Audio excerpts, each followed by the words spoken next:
Begin tonight's tale with a little bit of a flashback about a week ago, before all this nasty business really began. About a week ago, Kirsty, you had some difficulties and had been checked into the hospital, the Westwood Serenity House, for quite some time due to these difficulties that you were having. And in time, with the help of the doctors there and with, a bit of a strength of will and, on your part, you'd managed to do well enough that they allowed you to become an outpatient. And so for the first time in about a month's time, you have been out on your own for a couple of days. You have to check in, of course, soon, but for now, you find yourself on a rooftop. Tonight, getting high, chatting with Ted on the rooftop of his apartment building in Santa Monica. It's a chilly night. You can hear the surf rolling in languorously nearby. People's voices, real ones, not the ones that have followed you your whole life, waft up pleasantly. You take a drag on the joint, knowing there's something a little harder for you later in your back pocket. Ted loves his weed, but he doesn't go in for the harder stuff. He points up at the sky and says, "It's crazy. I can't remember last time I could see the stars like that. I wish I knew shit about constellations. Look at that one. What does that look like? Is that a schlong? Look, it's got like balls and everything. Man, I know I'm high, but..." Wow, Ted. You're always so poetic, aren't you? Yeah, I guess, benefit of a classical education. You seem like you're doing okay, though. Must be good to be outside of that place. What's it called? The sanitarium for the weak-willed and slightly deranged. Is that what it's called? Westwood. Yeah, it's great to be out. I missed you while I was there. You're like always kind of be that one person that I can always count on. I appreciate that. Yeah, well, feel bad I wasn't there for you last time. It was a bad one, wasn't it? Yeah. It was let's not think about that. Let's just have fun, It's no sense in walking down that road. I've already been there. I'm having fun. I'm seeing schlongs in the sky and yeah. Is there a hit left on that thing? Of course. He passes it back to him. Takes the last rag. Flicks it out. What do you want to do? You want to stay out here all night looking at those things? You want to go somewhere? What do you want to do? I mean, you're the one that's got a weekend pass here. I don't know. I just want to have fun, I just haven't had fun in a while. It's been cooped up with all those goddamn doctors and boring ass nurses just shuffling around, poking their noses where they don't fucking belong. I'm sorry you have to go through that. Is there anything I'm not doing? Anything I could do to help? Is there... No, you just keep finding dicks in the sky, Ted. It's my favorite part about you. And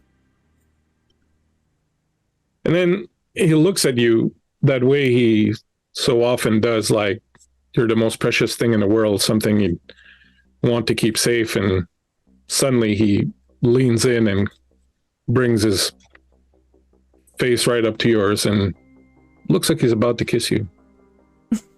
Come on, Ted. Let's not get sappy. Let's have fun.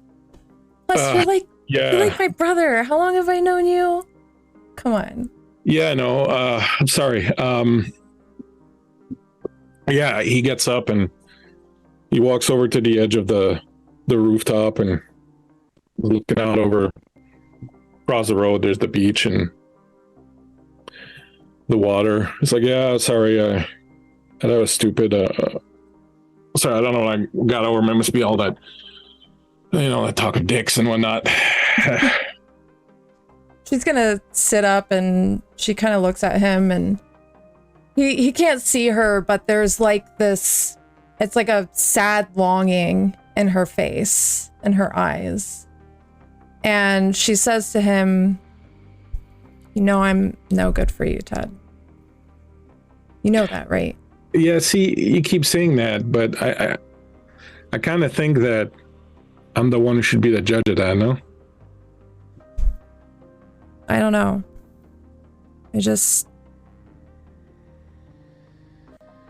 You could go have a normal life. That's not who I am. And I don't know if that's who I'll ever be, Ted. But that's what you can be if you want it. I just, sometimes I think maybe you don't want it. I think maybe you're just sort of happy living this way you're living. Because, I mean, it's got its advantages, sure. No responsibilities. Not got to worry about too much. Just do whatever you want. And, when things are not going well, you check out and go off somewhere for a little while and then come back. And, meanwhile, we're sitting here, just sort of having to pick up the piece, and then you come back in like nothing's changed, and you want things to be the way they were, and then it's just a fucking time bomb, a fucking time bomb waiting to happen again, and it's really fucking frustrating. Do you think it's easy being me? Come on, Ted. You know better than that. So stop being you. Do what you need to do. And how do I stop being? How does a person stop being themselves? I don't know. How does a person do anything? You fucking put your mind to it, and then you take the steps necessary to do it. Look, I'm proud of you. You look like you're doing so good. Like this last thing, it looks like it was good for you. Maybe this is like your opportunity for, a new start, like a new, the first day of the rest of your life, as they say, or something like Damn that. It, Ted, you just sound like all those fucking doctors in my ears. You're starting to kind of sound like John a little bit. Fuck that guy. He doesn't fucking know anything. Fuck is he? Some fucking corporate stooge that has to run after you, picking up after your shit? Look, come on. That's not the same thing. I can't believe you would even fucking compare me to that guy. But here you stand having the balls to tell me to be a different person, to not be myself. Who the fuck are you, Ted? Oh, look, if everyone's fucking telling you the same thing, then maybe fucking they're right. Maybe you should mind your own fucking business, Ted. And she's gonna just storm off the roof. Maybe I will. Fuck.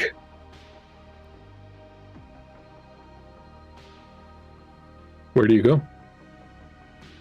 She's gonna go downstairs and she's gonna go out into the streets and find somewhere to disappear. Somewhere where she can ease her pain in the only way that she knows how. You make your way downstairs and walk a few blocks, and you're kind of trying to get away from the beach because now the sound of the surf and the sound of the people laughing is just fucking getting on your nerves at this point. You've just kind of had enough, and you cut in deeper and you find yourself along Wilshire Boulevard, just sort of walking around. Eventually you find a 7-Eleven, 7-Eleven you've been to before, they're pretty loosey-goosey with the keys to the bathroom. That's where I'm gonna go. Across the city, John,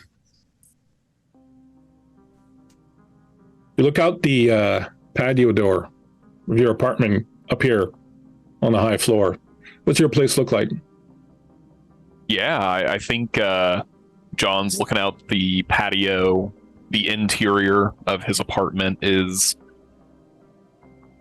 looks very nice. It's got furniture that looks good. The fireplace, the vinyl record player. It's got the things that if you were to come over, you'd think, oh, this guy's successful. He's made it. But the couch is a little uncomfortable. The vinyl record player doesn't play as well as he might like. The small things, the details, maybe give off a little bit of a frayed appearance to the man who's always moving. You're just about to notice the stars, which are rarely ever visible this clearly, when the voice that's on the phone speaking to you pulls you back and you turn away from the door. The good news is that they're meeting on Wednesday to decide about whether or not your petition to join the society is accepted. You'll have an official answer on Thursday, but if things go well, should be able to let you know by Wednesday night. So, she keeps Saturday open. You might have a party to go to. I think I could make that work. A few other things going on this week, but always happy to move some things around for this. Well, it's your decision, but I've told you before, getting into the Almanac Society is difficult. You're getting a shot. You worked hard for it. You deserve it.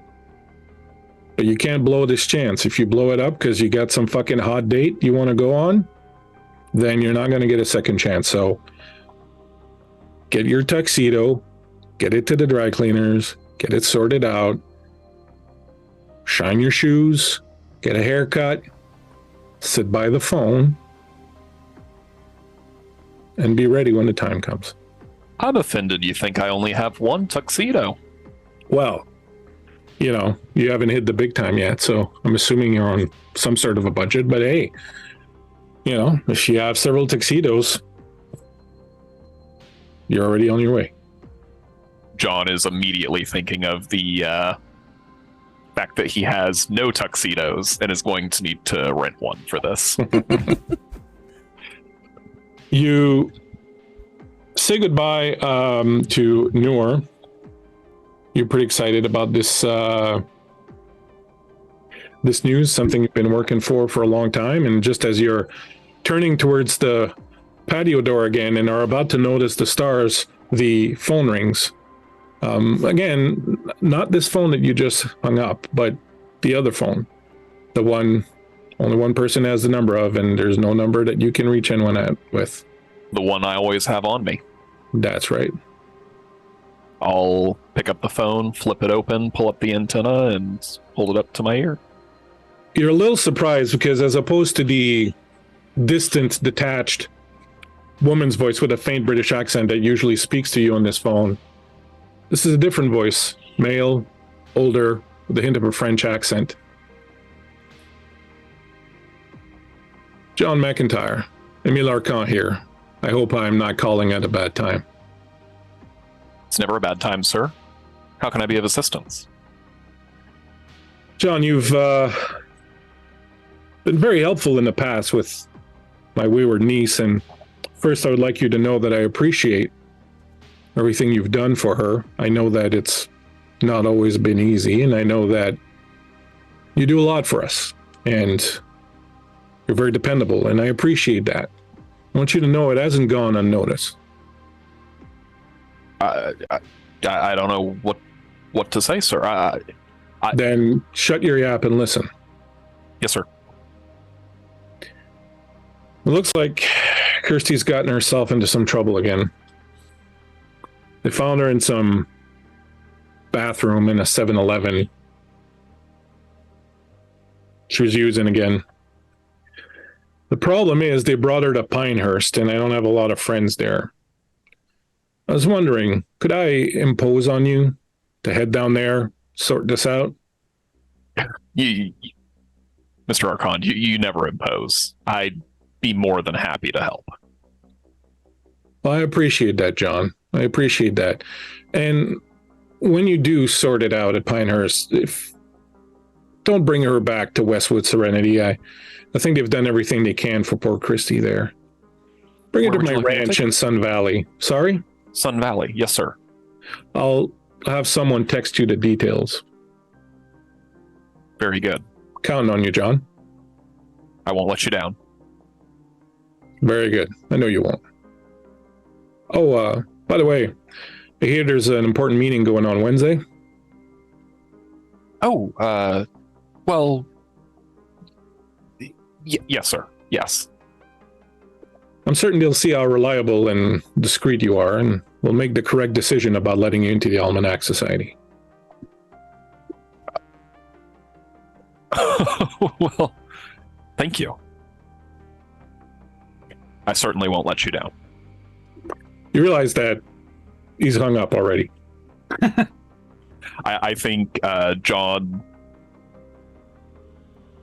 kind of slowly takes the phone away, kind of leans back. He's got an old-fashioned handy and just downs the rest of it and kind of stretches before heading to his closet to switch out of his sweatpants and hoodie and get on the road to go figure out what the hell she's been up to this time. Kirsty, you are coming in and out. The edges are very fuzzy. You're having a lot of difficulty seeing and hearing. You remember faintly walking into the 7-Eleven and going into the bathroom, and the next thing you remember, people fussing over you, being in the back of an ambulance. And then you wake up here and you're having difficulty moving. You feel like you're drugged up to your eyeballs, and when you manage to crack open your eyes, you see a doctor in your room and you see John standing there. The doctor's saying something about nalzone and you being out for a while, and there's some sort of argument, and then finally John says something you can't quite catch, and the doctor visibly sort of backs down and with his head low sort of leaves the room. John, you see Kirsty on the bed looking pretty bad. It's one of the worst ones you've seen. She's got her eyes kind of half open and are barely staring at you through the lids. The doctor has just told you that he's going to, of course, make arrangements for her to be released in your care immediately. He just has to get a few papers done up and you can be on your way. Very good. Is there anything you want to say or do? Yeah, I think John will kind of make eye contact, see that she's beginning to open her eyes, and step over. Hey there. Can you hear me? He sounds like he's 10 rooms away.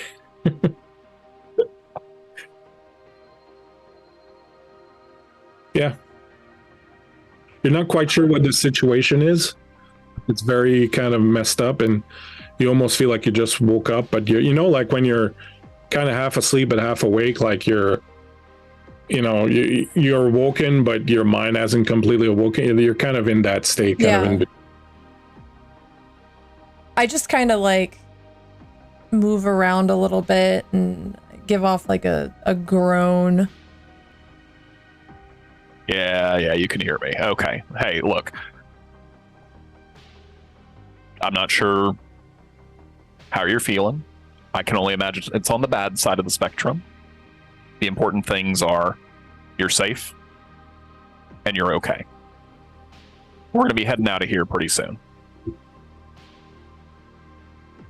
She's like trying to lift herself off the bed at this point, though her body just feels insanely heavy, like she just has the weight of 100 bricks on her. And you kind of hear her groan, fuck you, John. Oh, whoa. Hold on. Now. Come on. Lay down, get some rest. You're going to need the energy a little later, right? We have to drag your sorry ass out of here.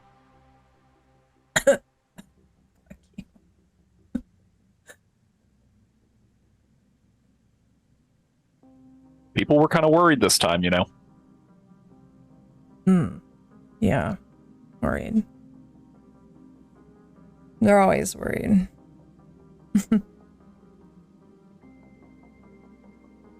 The doctor will come back into the room and will give you some papers. He'll say that there won't be any traces left of her being here. He gives you all the paperwork, everything that's been signed, the paperwork from the first responder also that he managed to catch just before he left. So he gives you all of that. And I assume the documentation, these are the only copies? Of course. Very good. You're very kind, and you will all be very well compensated for your discretion. Yeah, what whatever. do we need to get out of here? I'm sorry. What was that? Just get out of here. All right. Well, I can't get out of here unless we've got a wheelchair. So get to it. He side eyes you and then leaves, and eventually an orderly will come in and with a wheelchair, and they will help you, or rather, they will take great care in transferring Kirsty over. We'll take her down to the parking lot and to your vehicle with you. Kirsty, later you'll remember being in a car, driving. The night outside the window looked terribly dark. Then you saw horses standing out in the field. It reminded you of another horse, a wooden rocking horse. Then there was darkness. You'll remember a man, old and with a concerned look on his face, inspecting you. A doctor? You've never seen this one before. You want to tell him to stop, to go away, but you feel like you're underwater. This girl is not well, you hear him say. Another voice says, physically, that's all we care about. Do your job, Dr. LeVay. An old woman, an old man carrying you into what looks like a restroom, like a public restroom or corporate office restroom, maybe. Things are really blurry. You're sure you've lost time somehow. You have no clue where you are, what's going on. The old man is sniffing at your neck, and he grabs your hand and he stuffs your fingers into his mouth, and as he does so, you can feel his tongue moving over them. You can feel his teeth grinding against the knuckles. The old lady comes back and in a faint British accent says, we don't want her damaged until we can get what we want out of her uncle. And it's dark again. Suddenly there's a sharp stab of pain around your collarbone.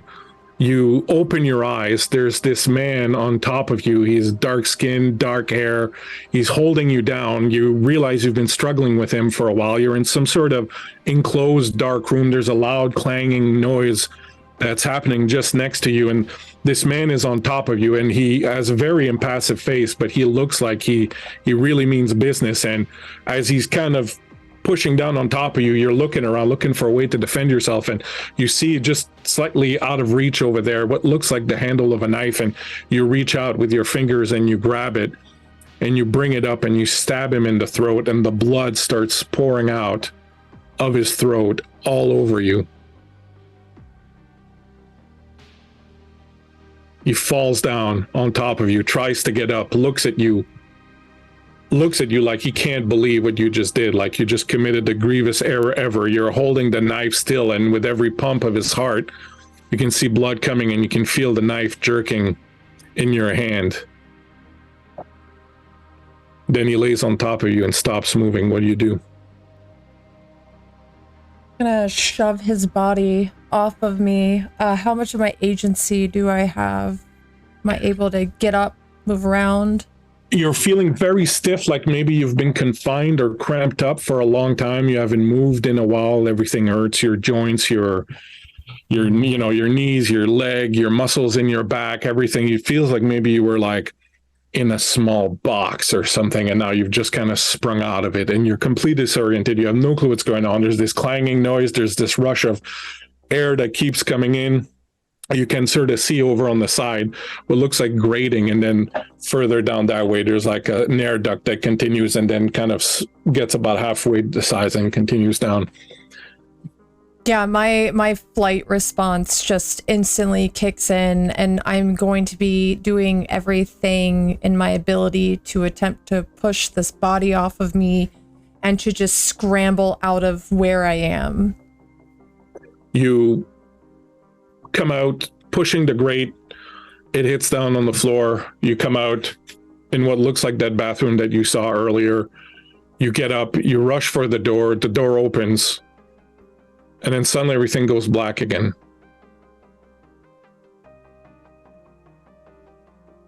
The rest of your memories are a blur. There's blood. There's meat. There's chanting, screams, screams, screams. You see a dark figure sitting on a black throne, oozing blackness and vile redness from its pores. You see a black crown on red velvet. There's darkness again. And then very clearly, you hear Julia's voice, your sister's voice. Save me, sister. Save me. You're running down a hallway. There's something after you. You can't see it. It's just behind the door next to you, but you know it's after you. It's trying to kill you. You still have that knife in your hand, but you're afraid there's at least one or two of them. And when you look over your shoulder at the end of the hallway, you can see through the glass partitions of the door shapes moving. They're definitely coming for you. You're running, and ahead of you, there's a door that's marked security.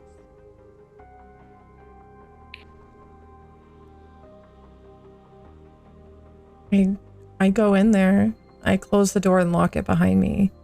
And my only thought is to crawl under the desk and hide there to the best of my ability, try to stay silent. Eventually you see the shadows of the figures outside the door, through the glass partition. To check the handle's locked. They move on.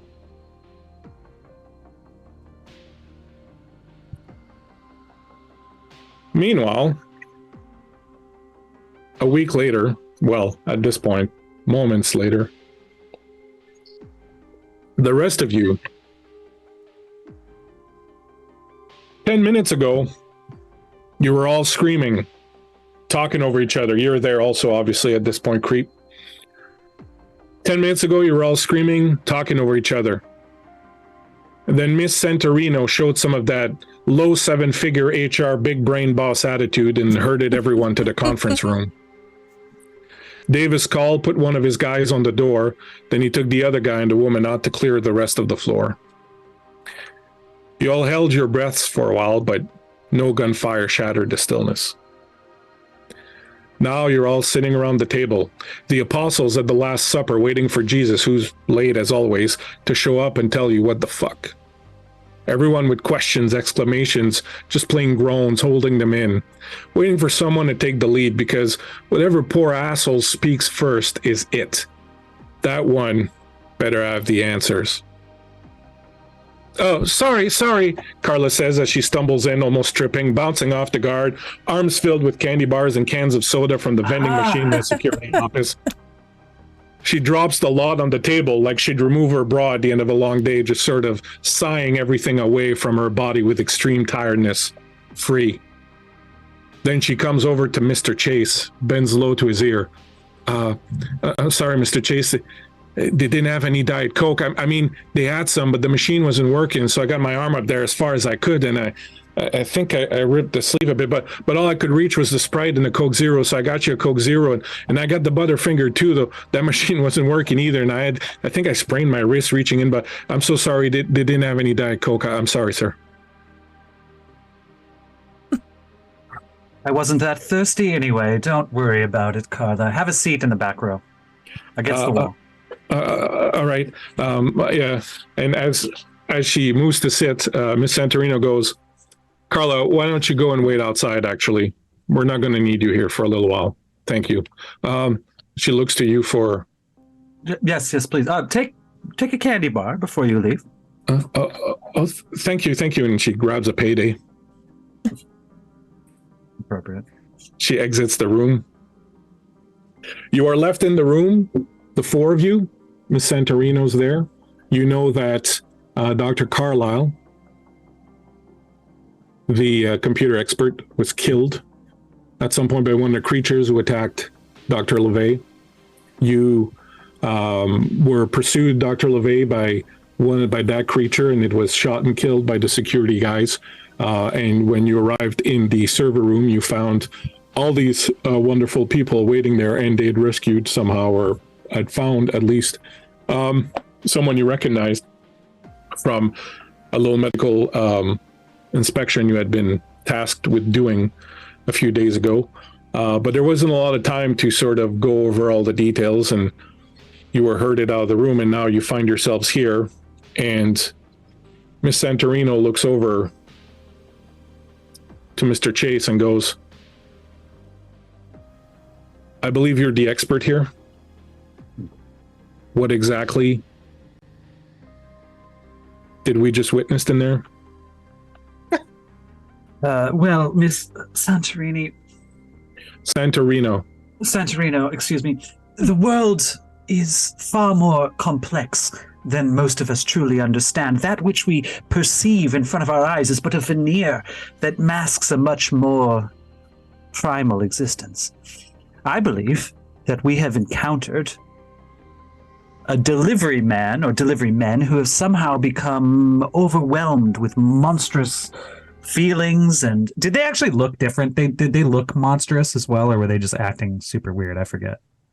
Yeah, they did. They looked like their skin was too big, and like it was kind of right. half hanging. You know, it was as if the skin was like 3 sizes too big, so it was kind of just sort of hanging loose all over their bodies. And he says, I must confess, although I have the beginnings of an inkling into what we may be experiencing here, there are a couple of things that I believe we can establish as cold, hard facts. Fact, the biometric data that we were provided showed that after Emile Arcand had gathered his friends and their associates for whatever purpose he was engaged in on the 48th floor and above, that 2 additional body signatures came at the same time as the footage from security cameras showed 2 men unloading a crate into the building. Now, what we know is that at that time, 3 biometric signals entered the security umbrella of the Arcand building. I posit that 2 of those 3 were the delivery men who we just encountered, and further, I strongly believe that the 3rd biometric signature came from something within the crate that we saw on that videotape. I further believe that what was in that crate was none other than her. And he points directly at Kirsty Arcand. And then he holds out his hand and he says, my dear, I do not believe we have yet been introduced. I am Octavian Chase, expert in the occult. And you are, my dear? I'm sure you're a real pleasure. Mr. Chase, right? Yes. Kirsty. Octavian Chase. Kirsty. Arcand.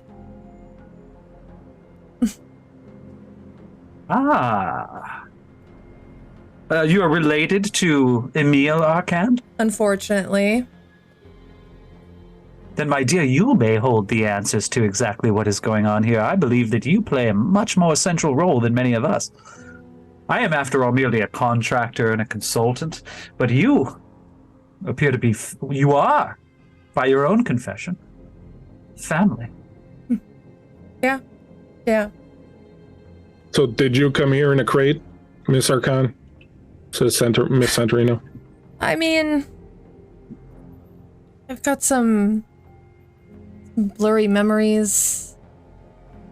I remember feeling really stiff, like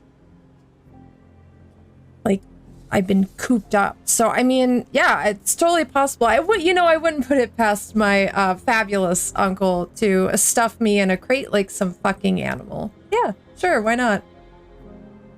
So is it fair to say relations between you and your beloved uncle are somewhat strained at the moment?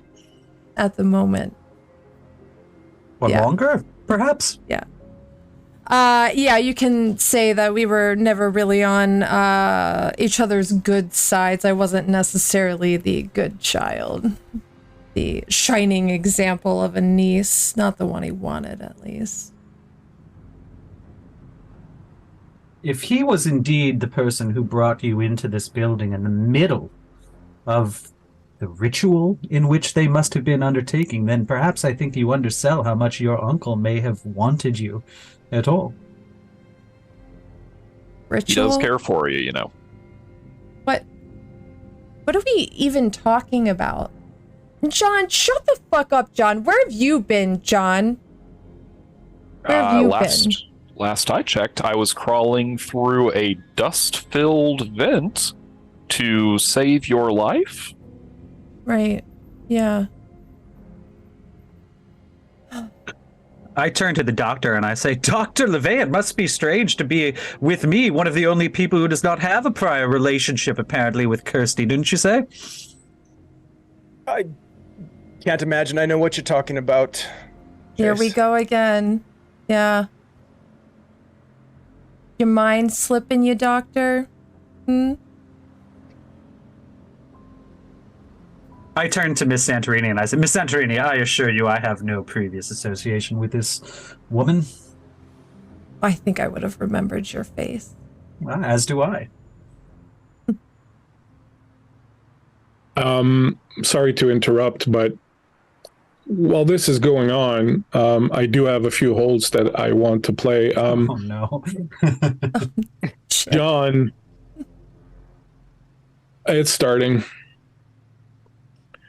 Dr. LeVay, while these people are talking, the lights have dimmed in the room, though no one else seems to react to it. There are large computer screens around this room. It's a conference room, so it's used to project various things that they might need in conferences. On these video screens, you start seeing videos of you interviewing people. You remember these people. You interviewed them at a hospital. You were asking if they were willing to volunteer for some experiments you were about to run there. In the videos, they seem to be very interested in what you're offering. Some of them seem to perhaps be a little nervous about it, but you can see yourself reassuring them. And this is around when you realize that these videos were never online. They were recorded on a video cam, and you have the only copy of it. Nobody else seems to really notice what's going on.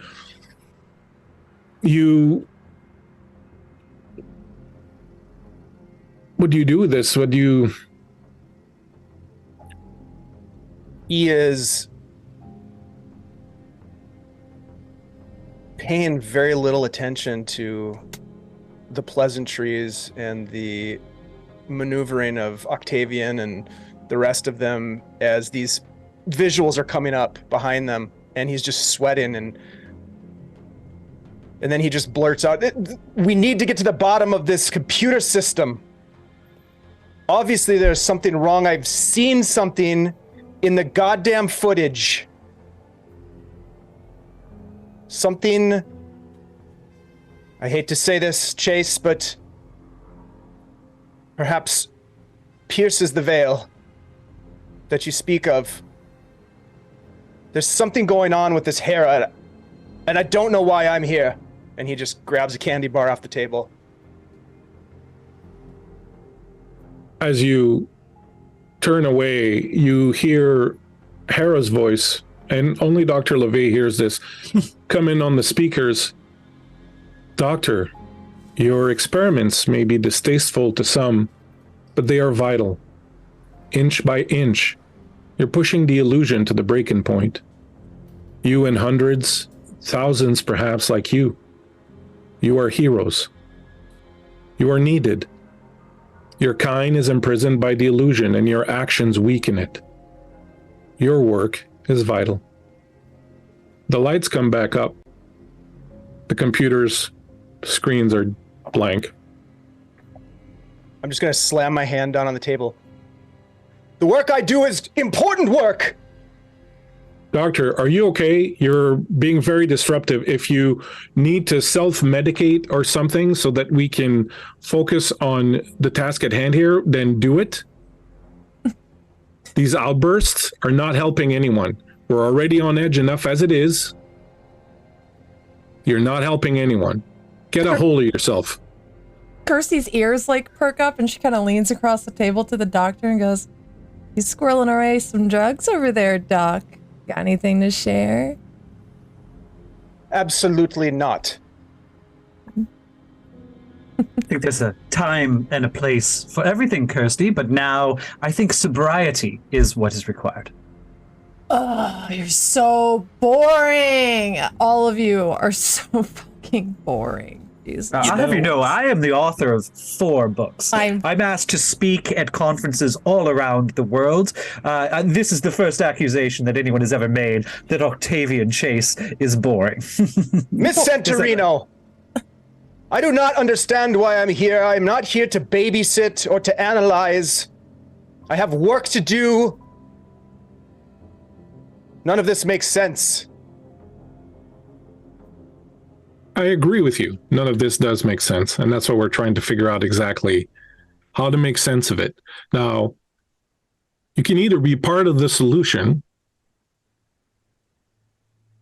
or we can simply ask you to step out.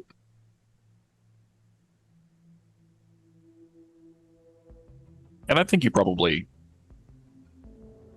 want to be part of the solution, right, Doctor? Yes, of course. He Hey, reaches in and pulls out his prescription bottle. There we go. See. Hey, I'm realizing I left my jacket over in the custodial closet. I'm gonna go take a walk. I'm gonna grab that, and then we're gonna talk about solutions. How about that? Wouldn't it be best if you took some of the security guards with you? One person is already dead. I'm sorry, did the temperature change? Are you getting cold, John? You know,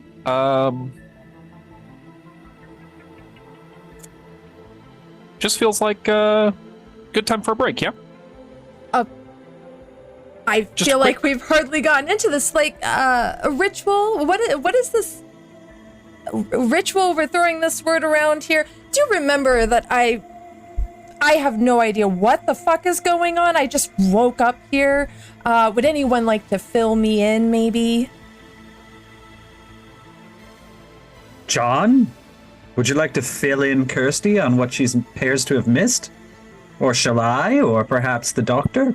Seems to me like we're all equally in the dark here. And I agree. I think we could use some conversation, but I don't know that any of us has a silver bullet to what's going on here. Well, perhaps if we share what we know, we can pool our considerable knowledge and resources. The doctor, for example, is a brilliant visionary in his field. From what I understand, your experiments have been quite lucrative, haven't they, Doctor? Well, of course, we all excel in our own way, in our own fields, Octavian. But I don't see how my research, other than being pulled away from my work, has anything to do with whatever happened here. Miss Santorino, the guest list, me, John, the doctor, was it suggested to you by someone, or did you come up with it yourself? The people who make these decisions thought that this was the best of what was available at such short notice. Such a glowing endorsement. Doctor, whoever the people who make these decisions are seem to think you had knowledge that would be worthwhile. Perhaps as you explore the edges of science and the fringes of acceptability, you've seen something that applies to this situation? As you go to answer, the door opens and Davis Call sticks his head and goes, "Doctor, I'm going to need you over here." Of course. Excuse me. You see that calls come back with the other two guys, the other two security guys. He leans in and whispers a little bit to Santorino. Creep, they both kind of look at you a little bit, perhaps with a bit of a suspicious glare. And then he whispers to her again. And then, all right, come with me, doctor. And Santorino says, John, if you need to go, you can go with one of the security guards now that they've come back, but don't dilly-dally. We need to figure out what's going on. Oh yeah, for sure. John stands up and who's with me here? Pointing Davis to one of the over his security shoulder guards. as he's walking away with the doctor says, Brianna, go with him. And you see the one of the security guards goes, this way, buddy boy. Bye, John. As you leave, John, with her, you round the corner and you see Carla leaning against the wall, drinking a can of Diet Coke, just guzzling it. And then when she sees you, she kind of, and then, kind of like a teenager caught smoking, tries to sort of, Oh my God. Don't be worried, that's rad as hell. As John walks by. She gives a little shy smile and you move on. All right, so I love it. You're all split up. Yeah. So, How about that? I do want to, for the people at home, I did use two holds. One was on John, who had rolled badly at the beginning of the game, gave me a hold so I can use one of his disadvantages against him, and so I did. And I also used the hole I had on Dr. LeVay. This reminds me that you need Eric to roll Yes, I on do. your new disadvantage to see if I All get right. any sort of holds on you. Oh, So do you here's want me to hoping I roll roll- on mine as well? We did already at the beginning of the game. Don't worry, I have two holds on you. On my additional no. one that okay, never mind then. Oh, you added a new one? Yeah, because I had I've had not put the third one on there. All right, so go ahead and roll on that. What'd you get, Eric? 16. Woo! Oh, you lucky bastard. Wow, let's start the dice rolls out right tonight, boys. Nice. Well done. Okay, well, I shall not be starting dice rolls out correctly this evening. That is a 7. And which one are you rolling on? Drug addict. Oh, Right, so speaking of needing a fix right now, you're starting to really kind of miss it. You realize it's probably been quite a long time since you've had anything. And while you've kind of ridden out the worst of it, so that you're not shaking and all that, you're like really craving something right now. And with the fact that you know what you know, you realize John was probably also tweaking, and so he's probably going to be holding at some point. Seems like the doctor might have something too. I will roll a d6 and see which of the three groups I'll begin with.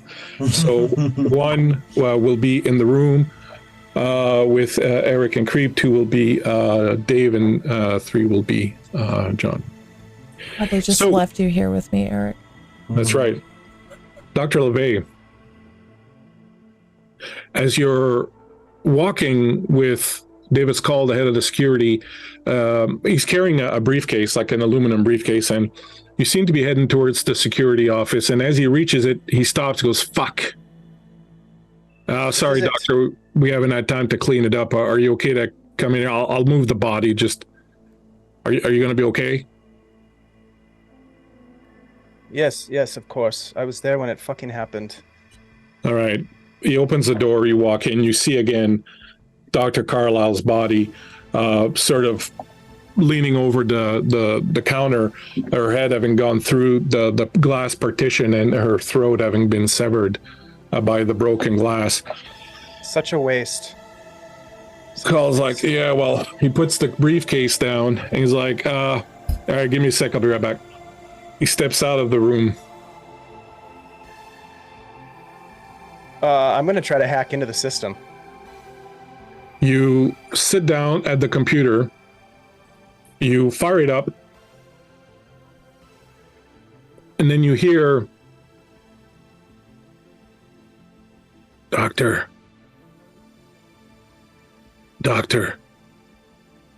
And slowly you see Dr. Carlisle's head turn to look at you. And as she does, the neck rolls on the glass and just severs even more. I've been asked to give you something, Doctor. What is it? Look in my back pocket. He gets up and I walk over to the other part of her body and look in the pockets. I've put on owlbear.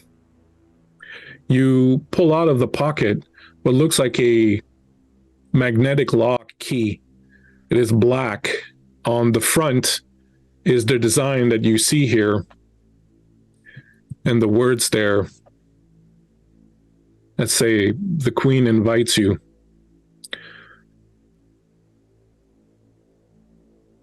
You'll need this eventually. Doctor, how are you speaking to me right now? And when you say that, you are there holding the key and you realize she hasn't moved. Her head is still turned away from you, and it hasn't moved at all, and she's not. Doctor! Give me a keeping it together roll.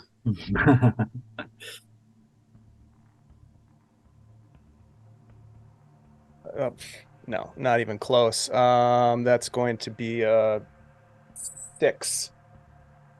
You're quite shaken. You lose a stability point as the sort of, it would be one thing if she'd continued talking to you and had continued being moved, but the fact that you hold the key in your hand and she apparently has not moved is quite unnerving. And as you're trying to come to grips with that, Davis Call comes back into the room. He's got a blanket and he wraps it around the doctor and he slowly pulls the body off from where it was. And he carries it and he goes into the other room and he places her on the table in the other room. And then he comes back. All right, doctor, I'm going to need your help with something. You're handy with computers, right? Are you okay? You look a little pale. This has got me unhinged, this situation. I still don't understand why I'm here, but yes, let me be of use. What do you need? So he puts the silver briefcase on the table. As he does this, the various monitors in the room flicker to life, and in each of them you see different images. In one you see a cracked mirror which reflects a world that seems strange but at once true. You see a soothsayer bowl filled with breast milk and an infant's heart. You see the Libra Metropolis by Leonardo da Vinci. You see a chalice filled with earth and salt. And you realize you don't see these things. These images are just kind of imparted to you whole cloth. You know what they are. You just, without really realizing. And as you're sort of dealing with that, there's like, yo, doc, focus here, doc. I need you. Did you not see? See what? I saw a lot of weird shit tonight, doc. And really right now I'm just trying to focus and do my job. So if you could help me out here, I'd really appreciate it. What is the job? Why are we here, Davis? We're going to need to get this into the system. We have a security server that's outside of Hera's grid. We don't really trust artificial intelligence enough to put all our eggs in that same basket. So Black Crown has a sort of side server, but we need to connect it to this one. And then once we do, and he opens the case, and you can see what looks like a retinal scanner and a palm print scanner. Once we do, we can hook this up and get this working. so that when we go upstairs, the security won't go crazy on you, On me. on everyone. I assume Miss Arcan's biometrics are already in the system. Perhaps John's, but yours and some of the others certainly aren't. And if you go upstairs without the security system knowing who you are or knowing that you're allowed, it's going to call and do attention to this. And right now we need to keep everything under wraps until we know more about what's going on. So this is going to allow the lot of you to move upstairs without cause. Yes, we must go upstairs. We must see what's upstairs. Yes, We're of course, still of getting course. biometric data on Emil Arcan. If he's up there, we have to find him. Tell me this. Once we find Emil, then what? He doesn't wait for the answer. He just gets to work on that whatever he needs to do to get into the system. And as you're doing that, John, you're walking with Brianna, the security agent. Where are we going? Don't tell me you just need to go take a piss. No, nonsense. I left my jacket over in the custodial closet over here. Your jacket. Yeah. Do you see me wearing a jacket right now? I'm not, but it's not exactly Sub-Zero in here. Yeah. However, we were getting ready to have a discussion in there, and there are. And you some thought you notes I'd wanted like to look your take. best. I get it. It's okay. It's cool.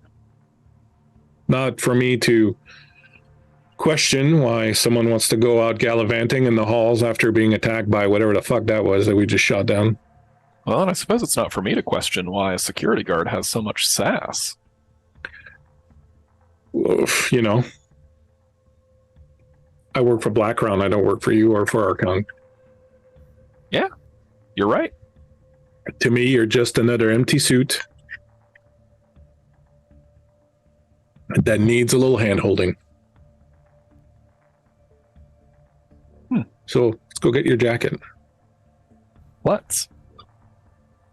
How long you been with Black Crown anyway? Couple of years. What got you into this line of work, if you don't mind me asking? Got nothing to do but walk. I like killing people. Hey, That's you know a what? joke. That's a joke. Oh, Pays the bills. What do you want me to tell you? I imagine it pays pretty well then. Better than some of the other places. I bet.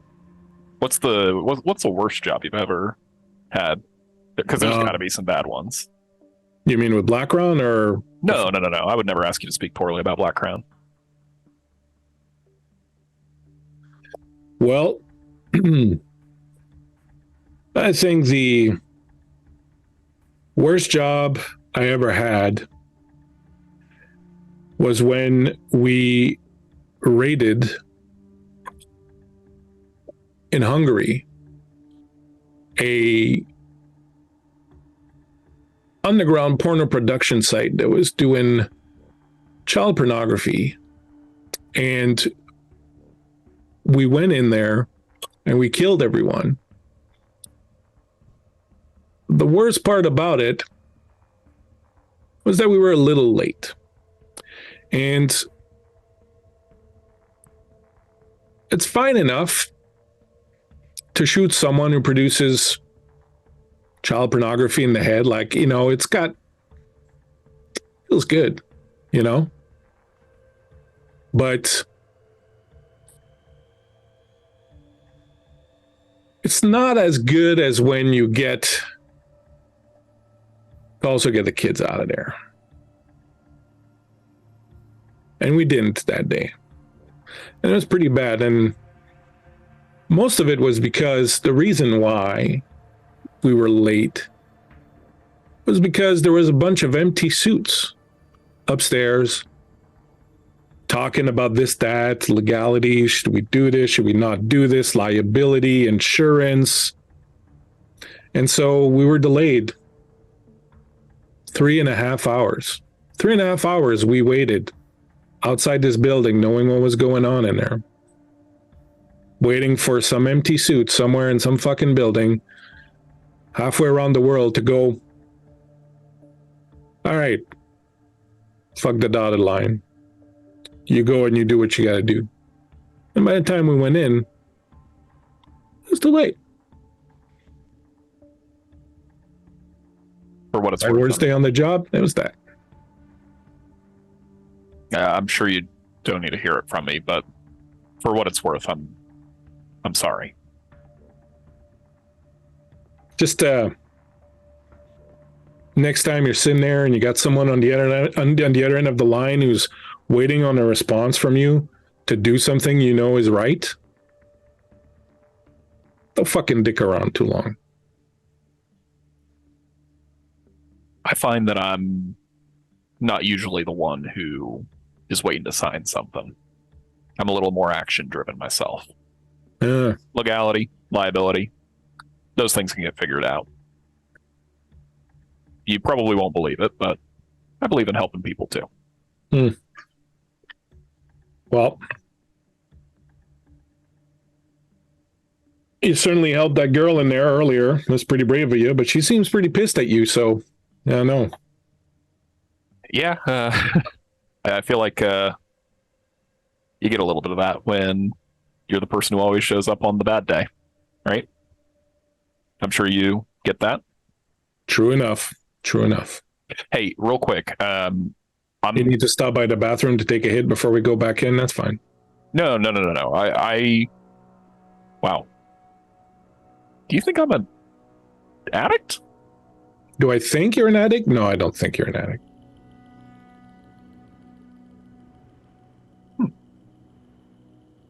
What were you going to say? Maybe you can help me out. I left something in the vent. Any chance you'd be willing to go take a look? Grab that real quick? It's the gun. And if I can, I'd like to try and use my forked tongue to manipulate her as an advantage. All right. Go for it. However, since you are jonesing, I'm going to give you a disadvantage, but I will give you I'll give you a 2 penalty. Okay. So this will be -2. Yeah. Okay. Perfect. All right. And with the advantages, we just still roll the 2d10 like normal? If you have an advantage, you will roll 3d10s and pick whichever 2 you want. Okay. Perfect. So we will... That'll be plus charisma for forked tongue. And that'll be 16 plus 3 for 19 minus 2 for 17. And that's one of those advantages burned. It's pretty good. It's pretty good for tongue. Let's see exactly. So you got like extra. So you get to choose one option. Do you want them to trust you? Do you want them to be spellbound by you? Or do you want them to reveal a weakness which you can exploit later? I want them to trust me in this moment. I want Brianna to trust me. I left that gun in that vent. All right. And she'll get a +1 relation with you. She'll be...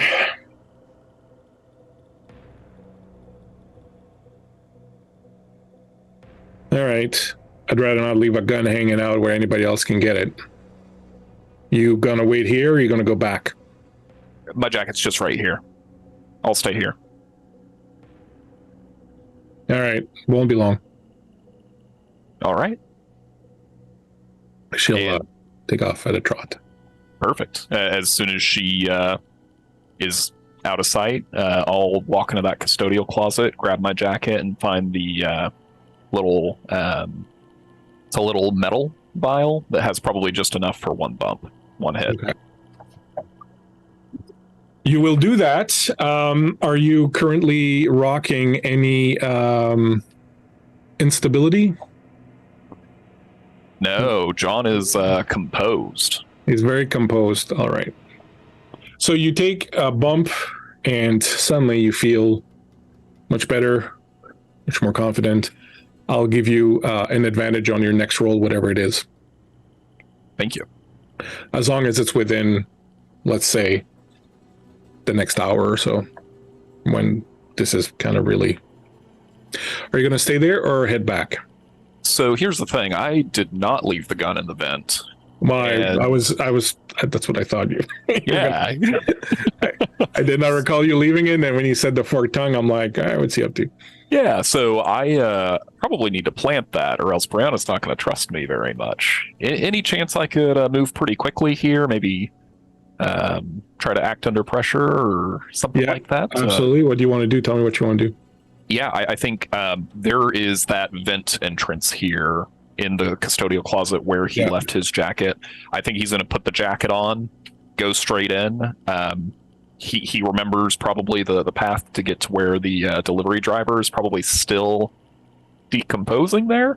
Mm-hmm. He's going to try to move quick, drop the gun, and head back out the other way. All right, so go ahead and give me acting under pressure, and you do have that advantage if you want. You're kind of, cranked up, so go for it. Yeah, let's do it. And acting under pressure, that is going to be plus coolness, I think. So, John is cool. He's so cool. So that is 14 plus 2 is 16, I believe. All right, so that's very good. So you manage to scamper your way through there, and in fact, just as you kind of reach the vent, you can see her removing the grate, but you know that she's in the room where Kirsty was, and you came in one room before that. So you figure it would be perfectly logical for the gun to be here. So you quickly place it and scamper back just as her head comes into. She looks down, she sees the dead body, and she's like, fuck, why did I agree to this? And then that moment where she does that gives you just enough time to kind of back out of there. You go back, or what do you do?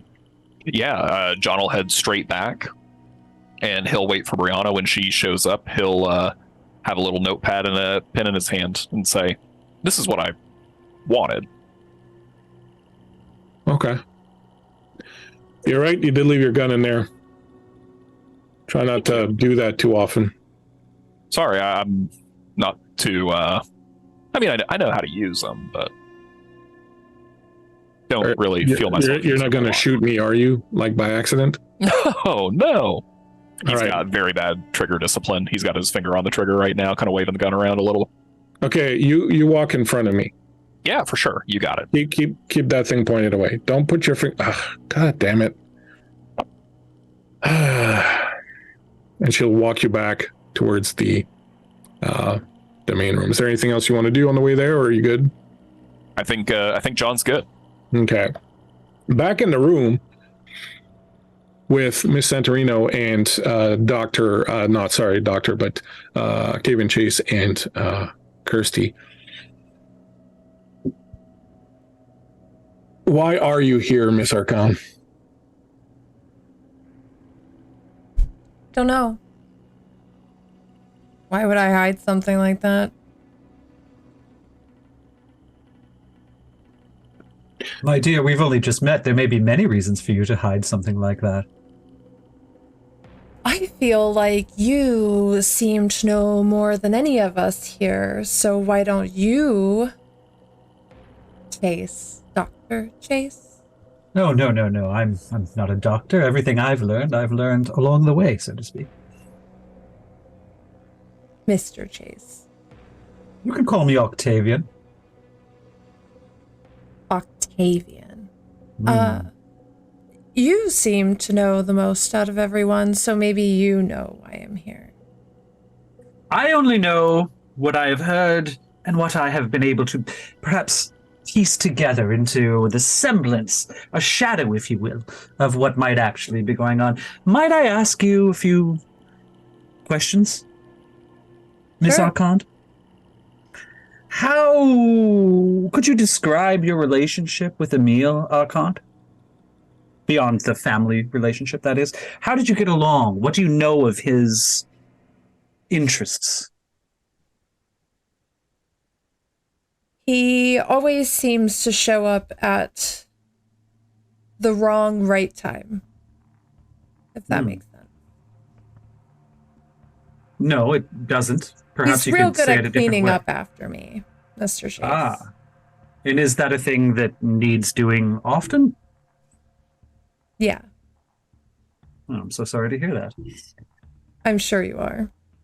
I was hired by agents of your uncle some time ago to arrange a display of some of the curiosities that he has kept in his secret vault in the lower levels. Do you happen to know anything about your uncle's interest in things of an occult nature? No, we weren't really on the best of speaking terms. It was more of a clean me up and then wash his hands of me kind of situation.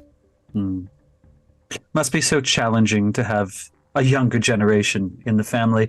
I'm sure he cared for you very deeply. He presumably paid his fixer, Mr. John McIntire, to look after you. Is that correct? I mean, John didn't really look after me in a traditional sense. It was more of he was the one that my uncle sent to come pick me up out of more precarious situations. Yeah. But I see. And what is your relationship with Mr. McIntire? Do you like him? Do you trust him? Do you believe he has your best interests in mind? no, I don't trust John anymore. Not anymore. Well, not anymore. Did he do something that violated your trust? Yeah, I think he's doing it right now. Do you? Yeah. Well, we don't know each other, but if there's one thing that we may share, it is something of a distaste for our Mr. McIntire. He has meddled himself into my affairs as well. Oh. Enlighten me. I love a bit of tea. I am not just an expert in objet d'art. I am also something of, I like to think of myself as a businessman. Surely there are many large clients who have interests in the type of items that I specialize in, but they are few and far between. And in between those spots, one must look out for, let's call them business opportunities. And I had such a business opportunity with our friend Dr. LeVay until John McIntire came into the affairs and spoiled it all. Watch out for him. That's all I'll say. But not enough about me. Let us get back to discussions of you and your most entrancing uncle, Emile Archon. I don't know if you had yet come out of your, shall we say, fugue, but just before we decamped here to the meeting room, a message played over the audio of Emile Archon himself, and he listed off a number of associates of his. How familiar are you with your uncle's close associates? Look, I feel like maybe you like to talk a lot, but you don't really listen to other people when they're talking. Am I right, Mr. Chase? You just kind of like to hear the sound of your own voice, don't you? You wouldn't be the first to accuse me of that, but I find sometimes repetition wears down the seawall like waves crashing against the rocks, if you know what I mean. If I don't get the answer that I require or desire originally, perhaps repetition is the answer to unlock that door. Right. Yeah. Well, I'll ask you again. What do you know about your uncle's associates? Close associates. And I guess I'll repeat myself again and tell you that I don't know a single fucking thing about any of this. So if I were to list some of the traits of those associates, and you would assume that you would have no memory of any of them. Is that correct? Go for it. Knock yourself out. All right. Do you know a tall and powerfully built man with Filipino features? Ever any Filipinos among your uncle's friends that you've encountered? No. I believe that to be a reference to a figure that your uncle referred to as Rhodes. You see, he had a code name for each participant in his, for now, because you questioned the word ritual, let's just say festivities? Now, moving on. A statuesque blonde with luminous eyes and dark skin of Mediterranean descent. Anyone of that nature across your interactions with your uncle? Can't say that they have, Mr. Chase. I see. Only a few more. An old, thin, emaciated man with gray hair and a hooked nose and wolfish features. An old man. Have you had any interactions with an old man in the affairs of your uncle or in the last several days? Bleak, would this have been the old man that sucked on my fingers in the... Okay. The wolfish features were explicitly called out by your uncle in the audio message. She kind of like gives pause and I can't look, I don't know who the fuck he is, okay? But he's in here. He was here. I have like just like a piecemeal of memories leading up to you guys finding me. Everything's really vague, and I mean, I didn't even think about it until you just said old man. Yeah, there was this crusty old guy just sucked on my fingers. I mean, could have been worse. I've definitely had worse in the past. Sucked on your fingers? Yeah, you know, but this time I didn't get anything in exchange for it. So, kind of a one-sided deal. Well, apparently I am not the only person who looks out for business opportunities when they arise. You should know that this man, this figure, this mysterious finger-sucking creature, is known to your uncle as Helicarnassus. That was the code that he gave him on the list. There are others. Let us continue our examination. A woman, her skin of deepest black, her short hair as well, a tall, elongated, and thin body like a supermodel. Anyone like that cross your mind? No, can't say that they do. I've described a woman known to your uncle as Artemis, but there are others. A thicker, older woman, speaks with a British accent, perhaps? Yeah. Again, I don't know her, but she was there with the old guy. Yeah. There she meaning said something. I don't know. Something about. What did she say, Kirsty? What did she say?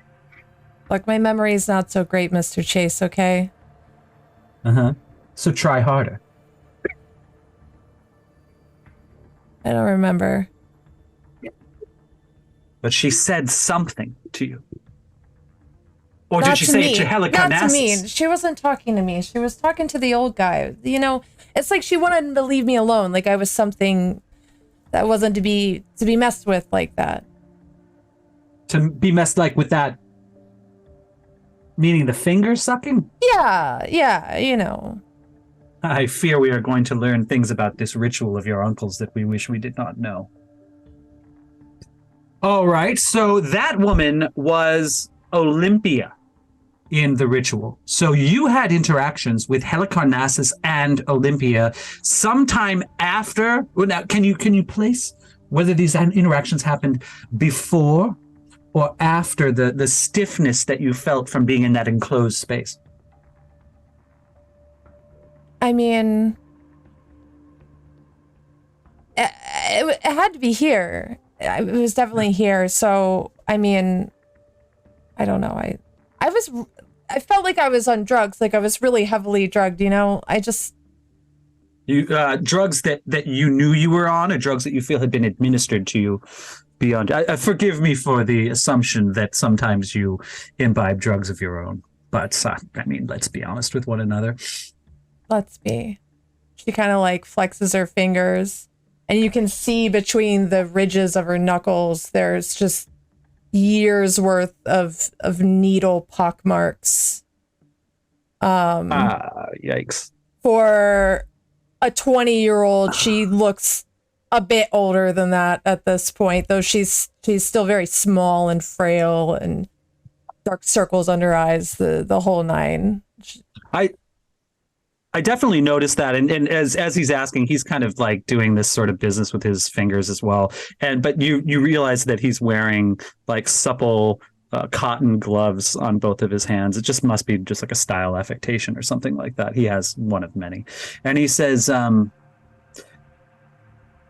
"So perhaps you were drugged and brought here in that crate that I mentioned earlier. But there's one other figure involved with this ritual. In fact, quite a puzzling figure that your uncle referred to as Babylon. Now, this man was tall and elegant with a long square beard and piercing, intelligent eyes and dark hair all over his body. Does a man like that trigger any memories for you, Kirsty?" As he mentions this, you see the guy on top of you that you stabbed in the throat in your memories earlier.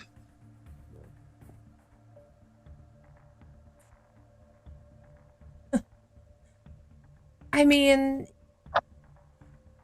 yeah, I feel like maybe I caught a glimpse of him.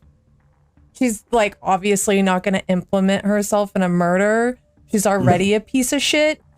But you can tell she's like very uncomfortable when you ask her this question.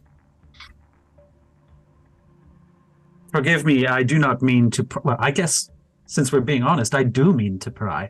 It seems as though something triggered, a memory of some sort of this man. You tell us more, please. It may be very important.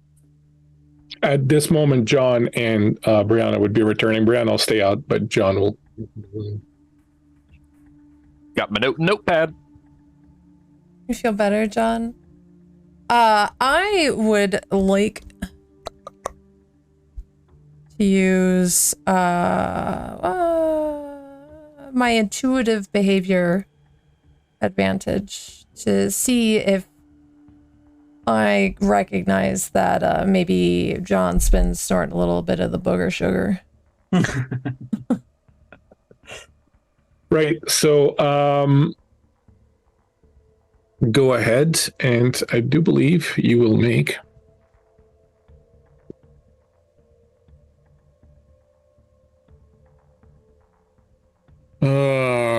darn it. You didn't write what you're supposed to roll. That's all it gave me for that one. All right. Yeah. So you will make a read a person roll, which is your so the roll plus your intuition. Okay. That's what it refers to. So when you do read a person, you get to, I think it says ask an extra question. Yeah, I get an additional question. Yeah. John's pretty cool. So I am going to give you a penalty on it. I'm going to give you a 2 penalty because cool is like top thing. So I'm going to give you a 2 penalty on your roll. Okay. You're free to use an advantage if you want. Well, I am going to use an advantage because I rolled like... Because fuck John. Fuck you, John.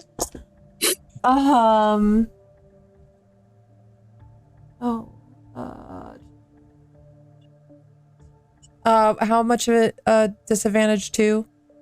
2 points. Yeah. Okay, so that's 13 overall for me. All right. So normally that would get you to ask 1 question, but because of your talent, you get to ask 2 questions. So, I mean, there's some suggestions there. You can ask, normally it would be when you're talking to him, are you lying? How do you feel right now? What are you about to do? But you can ask me questions and we'll see what he says. So go ahead. You don't have to ask those questions. You can, but the first thing is you want to see if he's taken. Yeah. I'm curious to see if I recognize that he's on something. Now I'm thinking it should have probably been an observer situation, but that's fine. So he definitely seems a lot chipper than he was before. Like you know what someone looks like when they just, took a bump. And I would say that he's definitely had something. So you can keep the other question in bank if you want. And as long as it's within this scene, I'll let you ask it a little. Yeah, I'll bank the other question. But yeah, he's definitely bright-eyed and bushy-tailed. Sorry, did I interrupt something or? No, you've arrived just in time. Kirsty here was telling us of her previous experience with two of Emil Khan's honored guests, Helicarnassus and is it Olympia or Artemis? I couldn't remember. Olympia. Olympia. Are you not mentioning Babylon on purpose, or I'm getting there. Okay, and she was about to tell us about a third encounter that she had with Babylon.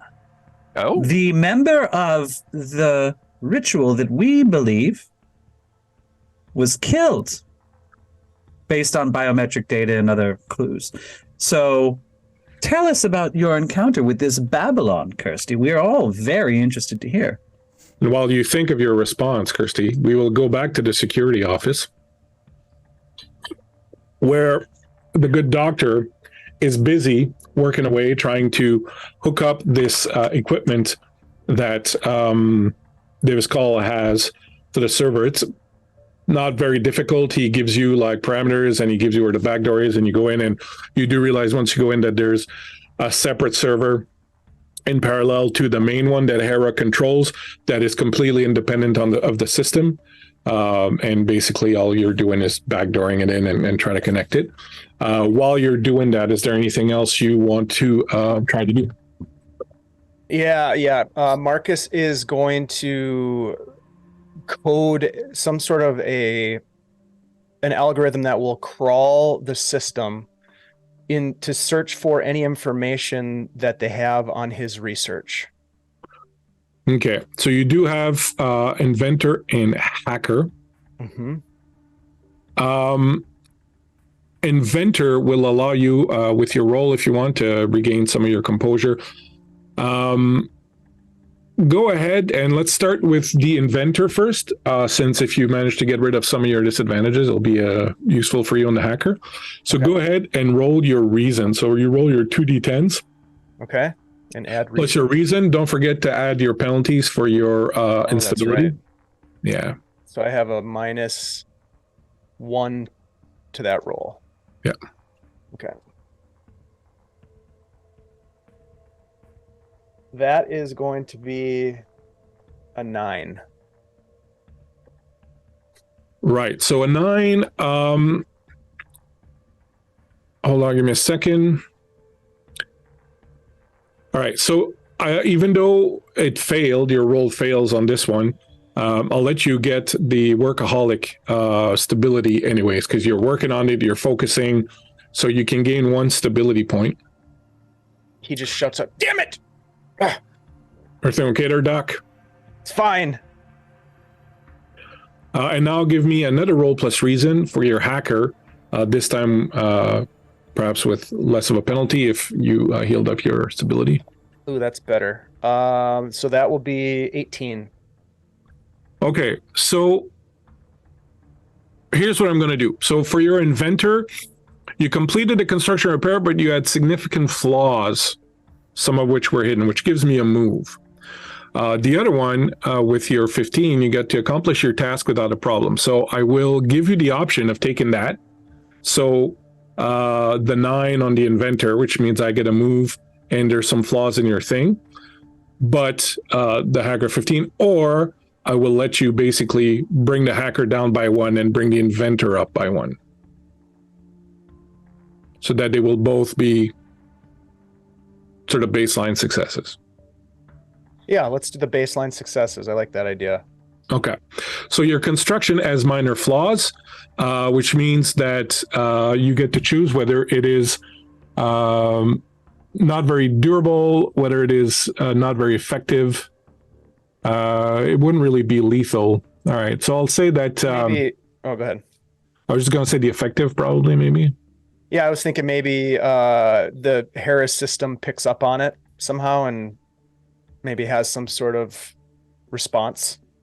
Yeah. So on the hacker side, having rolled a 10 to 14 means that you get to do what you wanted to do, but someone discovers the intrusion, or you will leave trace of your intrusion. Okay. So I will keep this aside. What is it that you were trying to create? Tell me exactly what it is and how it functions, and that will be what you've managed to accomplish. Okay, so yeah, it's a piece of code that he has quickly written. He's probably done these search queries numerous times in various databases, but he is querying he's querying dates, he's querying keywords, possible file names. He has a very specific way that he names his own files, and some of the data that he thinks might be in the system could have been taken directly from his own files. So that's what he's looking for. Okay, so you'll pop that in. It'll run, and it'll come back, and it will say that there is none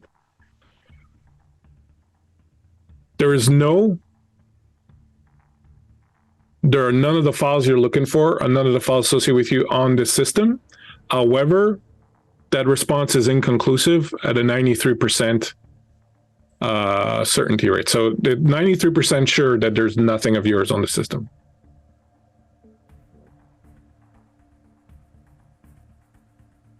Well, Davis, I believe we've got your security unit hooked up. What's next?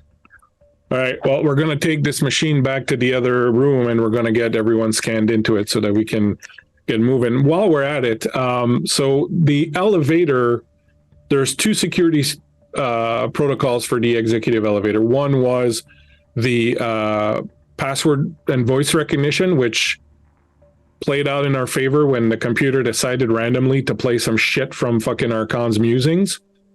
And then the other one is biometric data. So how about you get your little noggin working on how we're going to get Archon's biometric data? Perhaps we can use his niece. That's why you get paid the big bucks, Doctor. That's why I'm just a grunt carrying the valise here. Shall we return to the group then? Do you have tools with you of the trade? You know, fucking something, syringes, whatever, stuff you might need. No, do you think I carry syringes and scalpels with me wherever I go? Well, I think that I'm a fucking mercenary and I carry guns and knives wherever I go. So you being a doctor, I figured, you know. The knife will do just fine. All right. I saw that she was roughed up in the exchange in the vent, maybe under pretense of checking out her wounds. You can scrape something off for us? Oh, no. I do not get paid that well. I'll leave that to you. I do not intend to touch the woman. Need I remind you, Doc, that, you know, we're all pulling together on this one here, you know? Well, then you know what you have to do. And he walks away. You don't see it, but Davis pulls out a little black book, a little pen, and writes something in it.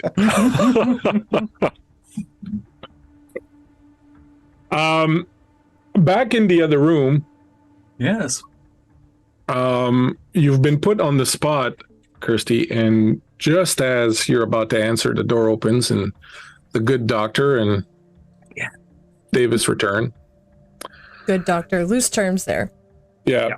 Well, the doctor was, as advertised, he managed to get us in. He looks at Santorino. I think we're good to go. She's like, okay, listen up. We're going to be attempting to go upstairs. We still need to find out what happened to Mr. Archon. Davis, do you want to explain to them what's going to happen here? Davis opens up the valise and he turns it around. He's like, the security protocols for the top floors are designed to immediately contact security if someone who is not vetted to be on the security floors finds themselves there. We want to keep this as quiet as possible, so we're going to get the lot of you who may not already be able to move about upstairs into the system. It's very simple, no big problem. First thing, you will all come over here. This will take a reading of your retina, a retinal scan, so that you're able to unlock doors upstairs. And this one, we will scan your hands and to get some biometric data so that you don't trip the alarms when we get up there. So if you wouldn't mind, I don't know, whoever wants to go first, come on in. Miss Santorino, you're okay. You don't need to. Me and my guys don't need to do it. I'm thinking that very likely, Miss Arcand, you don't need to do it. So he looks at the three of you. Gentlemen, if you would. Yeah, absolutely. You, Octavian. Oh. I don't suppose there's any way simply the retinal scan will suffice for the biometric readings? No, we'll need the full thing, Doctor. Sorry, Mr. Chase. It's a very common problem. Don't worry about it. But he looks down at his gloved hand, almost like impulsively, like he can't control it, and then he brings his hand into a fist, and he seems to be lost in thought for a moment. John, do you get it done while he's hesitating? Absolutely. No problem. You bend down, get the reading, put the hand down. Yeah, I think as John's doing it, he says, "Hey, nothing to worry about. It's a common mistake that happens to Mr. Chase all the time. He kind of looks like the kind of guy with a different name, huh?" You Davis doesn't really respond to that. You realize as you're scanning your hand that it's doing more than taking your print. It's reading your biometric data, your pulse and all that. So that's why you need this. Doctor? Yes, of course. He steps forward, and as John is passing by him, he just says, "Are you enjoying the cover-up, John?" And he puts his hand down on the biometric scanner. You scan down, and as you lean down to scan your eye, the machine reads your eye, and you see in front of your eyes flashing, "I'm waiting for you," as you stare into the little scanner thing. He just pulls back. "What is this?" What? Like And a he scanner, leans right? forward again to look back in. Nothing. I think it worked the first time, Doctor. Let's just, Mr. Chase, if you would, so we can get on with this. Oh, yes. I have been thinking that there is a great deal of information in the recorded message that played out. And I think perhaps while you investigate the upper levels, Carla and I could stay here and go over the data and piece everything together. After all, I am a man of the mind, not of, the fist. Call looks over at Santorino. Santorino goes, "We brought you over here for one reason and one reason only, for your expertise with things that are outside of nature's laws. And I'm willing to bet that regardless of what we've encountered here so far, whatever waits for us up there is going to be even more of your departments than anybody else's. So pretty please put your eye on the machine and your hand on the machine, and let's get going." Octavian reaches into his breast pocket, pulls out his paisley handkerchief with his gloved hand and wipes a little sweat off of his brow and says, I'm sure you understand. I have no problem with the retinal scan. My hands are very important to my work. It's why I simply, out of tradition and perhaps, yes, a bit of superstition, prefer to keep these gloves on at all times. Surely the scanner will be able to sort of see through the cloth of the gloves, and that shouldn't be a problem, correct? You want to try to do an influence others roll? Yes, very much. So roll Boy. your roll plus your charisma. Okay, hold on a second. Let me get to the character sheet. My charisma is so high. I'm so charismatic. It is +3. Oh my god. So 2d10 +3. Can I use an advantage on this? It's very important to me. Yeah. Go for it. Excellent. All right. 16. Oh, I went to the two highest. 17. Excellent. So as you're talking, you see Santorino kind of just give up, and she turns to Call, "Do we really need it, or can we make do without it? Because he's not going to shut up about it, and we're going to be here till Kingdom Come." And Call's like, "Well, we can take a chance. I mean, there's a possibility the systems are going to be on the fritz anyways, but I mean, it's your call. You're the one who's in Now charge he's here. cut the hand off. I just turn and stare venomously at the doctor. Stay out of this, doctor. I'm so sorry. It's like he can't even believe he said it. All right, just do the eye and put your hands with the glove on the thing, and hopefully it gets enough of a read. I want you to know, Miss Santorino, it would be my pleasure. And I step forward and put my eye in the machine. It scans you, no problem. Take a little bit of a breath. Put the hand down. And I put my gloved hand on the reader. The machine rolls down slowly. It beeps, starts over, rolls down again. All right, we got a reading. It's a bit faint, but it should be fine. Will you be requiring your assistant? If so, we need to put her on shelter. She is invaluable to me. Carla, come in Yes, first. I'm right here. She's right behind you. I'm right here, sir. Ah, good. If you would, please put your bare hand on that machine and look right into that little eye hole there, my dear. Is this going to hurt? No, I assure you. Of course, I would never put you in danger, my dear. And then he flashes a look at the head of security and is all... She puts her hand, scans, says, "Welcome, Mrs. Arcott." No, it doesn't say that. Hashtag Carla Final Girl. Hashtag Carla Final Boss. If the lot of you are ready, then I suggest we get a move on. It's already dragging on, and get ourselves upstairs. Yes, of course. Bring anything you need. She leans into Colin. You can say, "Have we worked out how we're going to get the elevator working?" He says, "The doctor's got a theory." And he looks at Kirsty. We'll see what happens. And so the lot of you make your way to the executive elevator. You cram into it. It's fairly spacious. It's beautiful, nice mirrors all around.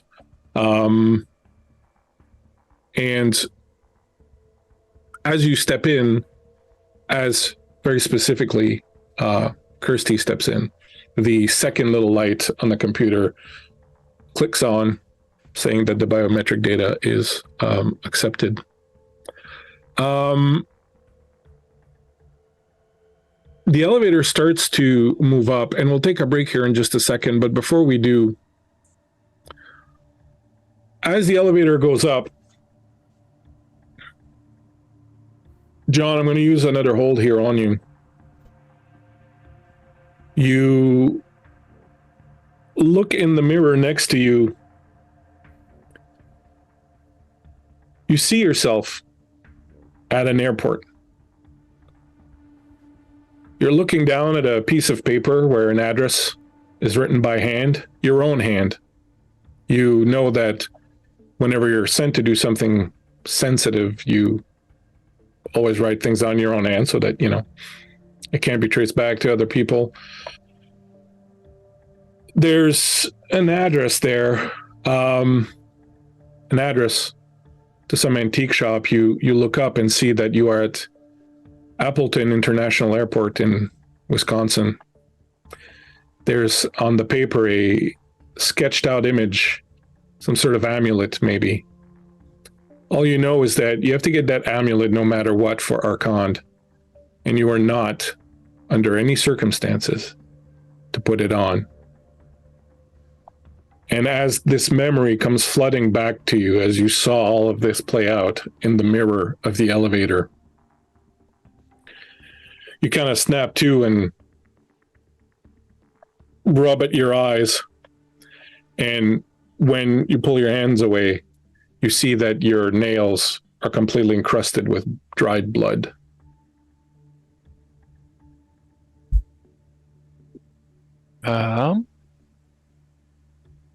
Kirsty, I am going to use a hold on you. You hear a cacophony of voices in the elevator. Most are speaking about you. You can see faces reflected at you in the mirror. All these people that you don't know talking about you. It's her. She killed her sister.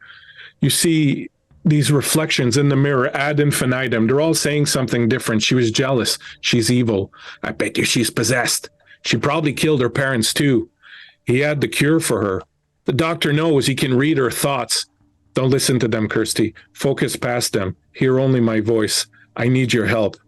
You see an image of yourself trapped in a strange torture device made of rusting black metal, needles piercing your flesh. Strange creatures with deformed faces wearing black latex aprons gather around, adjusting the machine. Then, you and your sister in your bedroom. Your sister is angry. She's breaking dolls. You look out the window and you can see your Uncle Emile just stepping out to the backyard to your parents. Your sister has been crying. She pushes you outside of the room, but just before she does, in the corner, you notice the rocking horse that is rocking on its own.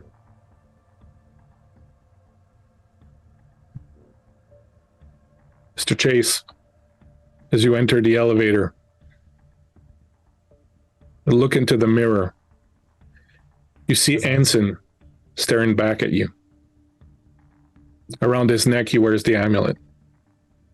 He smiles, black blood drips from his mouth. Hello, Phineas. Do these people know what a piece of shit liar and murderer you are? I think I should tell them, warn them and all. I'm your assistant. So pretty and innocent. Does she know about your hands? She sure seems to hate being touched by them. You cheat. You fraud. You liar, and then he reaches out for you across the mirror. I flinch and step back from the mirror. And as he does, the elevator dings. The doors open, and as they open, Dr. LeVay, you hear Hera's voice that says, "Thank you for coming. You're almost there." So you come out here at the bottom where the glass doors, obviously the wide elevator doors from the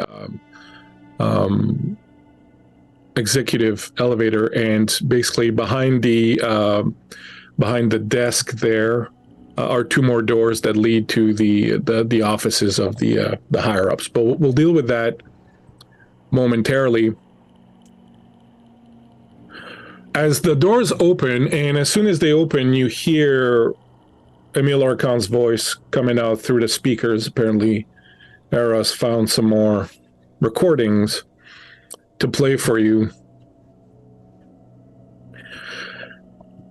I see him often, and not just in dreams, waking nightmares, lucid dreaming.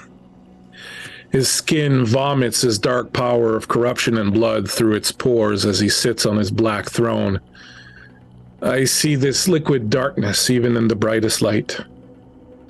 I smell it in the blood of strangers and those familiar to me. I taste it in the mouths and cons and anuses of those I defile. I sip it in the finest wines, the warmest urine, the best champagnes and whiskeys. I remember the first time I saw him. The place was a shack on the outskirts of a small village outside of Osh in Kyrgyzstan. Just a shack up in the mountains. It took us 3 days of arduous hiking to arrive there. As soon as they saw us, saw how ravenous we were, they knew. They began to serve us. The meats were fresh off the bone, some seared, others raw. The spices were perfectly balanced. We ate and then told them this was not what we wanted. They nodded and served us rarer fare. This meat was tender and juicy like no other I'd ever had. Eating it, I felt like a god. And I looked at my companions and they too felt it. The soup had tender bits that exploded with flavor when you chewed them. A consistency like thick semen and the same color, but infinitely more subtle and sweet. Yet we were not satisfied. We had gorged ourselves on all matters of flesh and blood, some of it of the rarest cuts, some of it tasting of extinction. Yet we were not sated, and they knew. By that point, the children that had been playing outside were gone and night had fallen.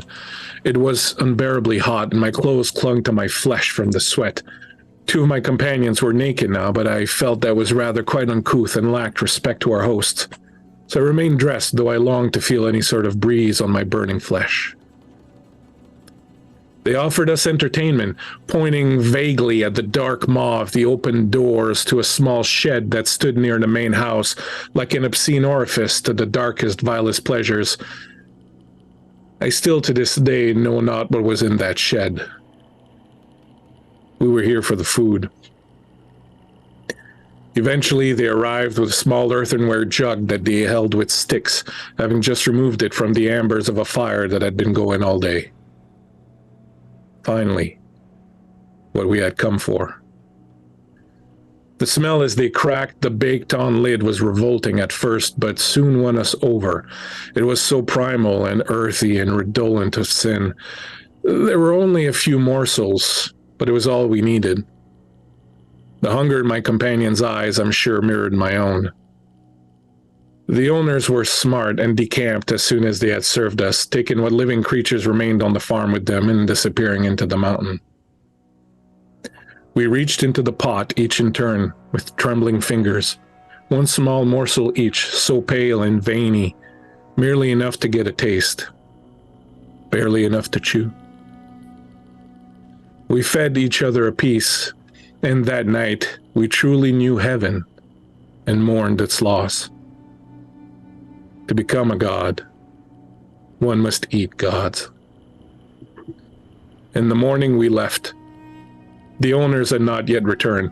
When I turned back for one final look at the dining room, where we had taken our first steps into godhood, I saw him, sitting, staring, vileness pouring from his body. His name came to me, Kether. The divine ruler, the crown, the first, the faceless. I would like everyone to do a keep it together roll. And then we will do another roll, but I'll talk about that momentarily. Okay. Oh, no. Keep it together is 2d10 plus cool. Is that right? Or cool? Yeah, I believe so. Is it Together. willpower? No, willpower. Willpower. Okay. Yeah. Thank you. Your roll plus your willpower. That's the same for me. I'm going to hold on to my advantages. Probably foolishly. Nope. Well, yeah, probably foolishly. I got a 14. No, 15 if you get the +1. You got a 15? Yeah. All right. You grit your teeth. I don't like hearing the word Kether in that. That's not good. I don't know why you would say that. Yeah. I got a bunch of books that can tell you why. Oh, no. Kirsty? I got a 16. All right. You also grit your teeth and say, of course, mostly because you're jonesing so bad right now that nothing else seems really that important. Yep. Doctor?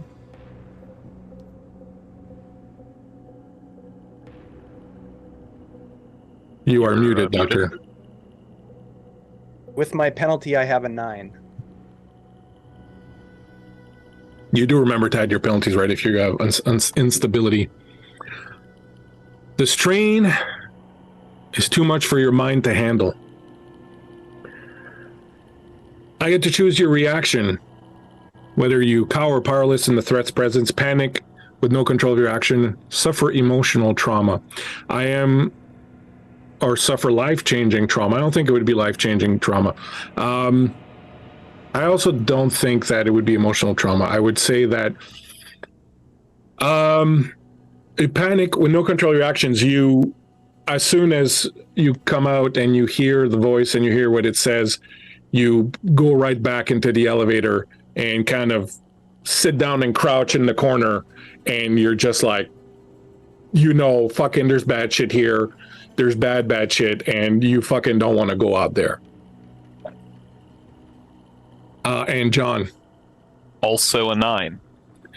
All right. Well, you did you make it with your advantage because you had from the cocaine? Did I use that earlier, planting the gun? Oh yeah, you did. All right, cool. Yeah. So I will say that in your particular case, I will give you emotional trauma. So you'll take a -2 stability, and that will be in conjunction with what you saw in the elevator, where you're just starting to realize that, there's something going on. There's things you don't know. And then to hear Emil's voice on top of that, like it kind of all converges together, and it will shake you to the core, and you will lose 2 stability. Now, I would like everyone, in addition to this, to make a see through the illusion roll. Now, as you make this see through the illusion, check your instability, because if your instability is low enough, you get a bonus on that. On top of that, everyone gets an advantage on the seeing through the illusion. There's something at play right now, as opposed to earlier in the game, that grants you an advantage on seeing the illusion through the illusion. So you roll plus your soul.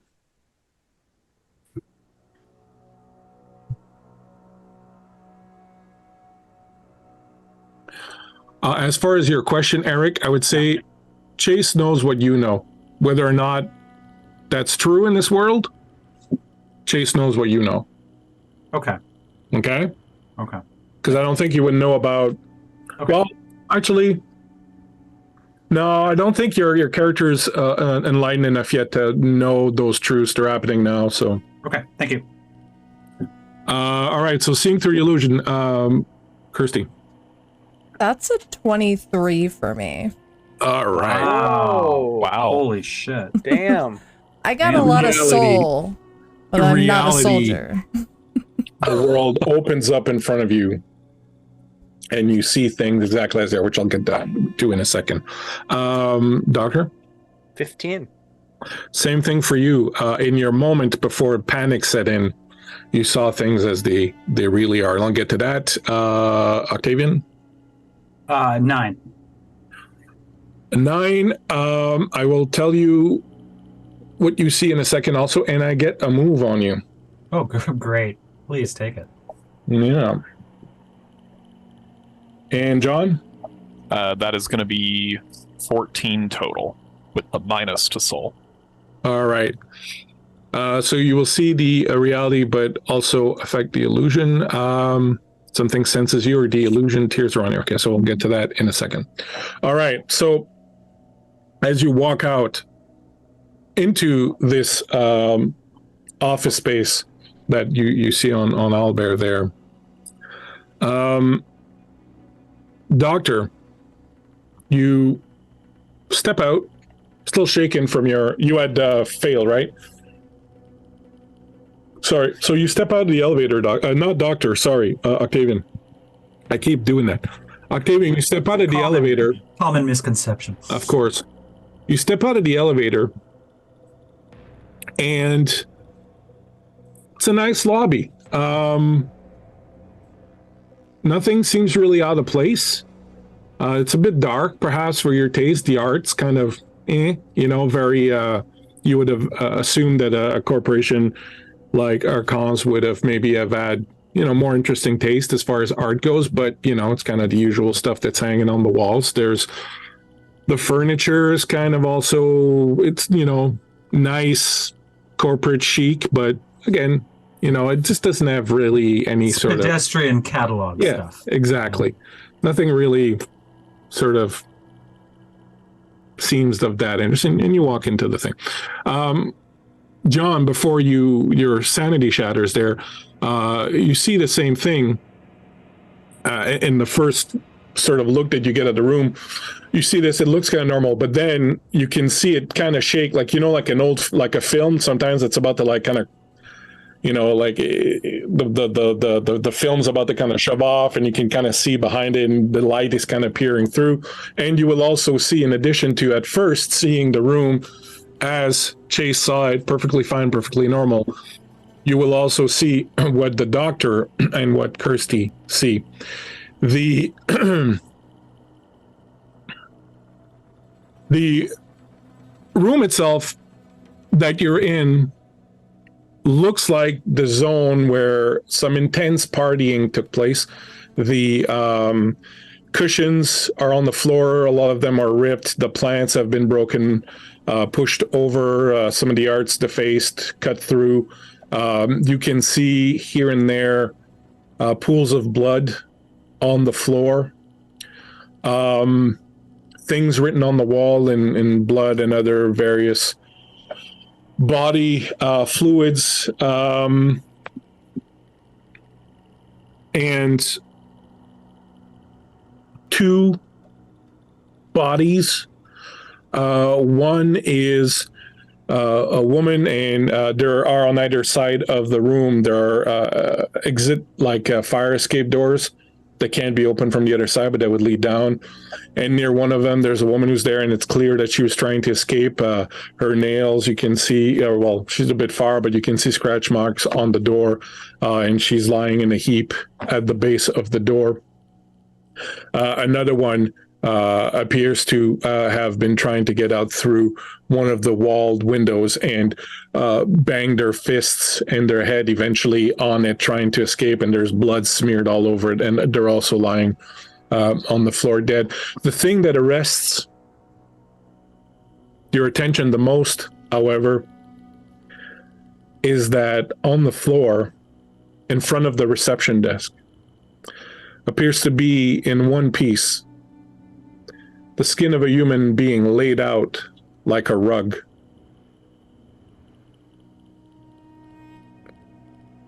Near it, on the floor, in blood, is written by a trembling hand. The corporation owns everything, even the skin I'm in. I am a commodity.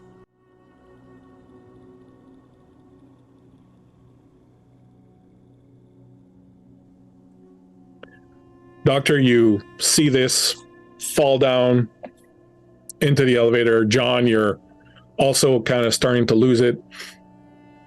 Mr. Chase, this is such a pedestrian. I turn around and I'm like, get a hold of yourselves, gentlemen.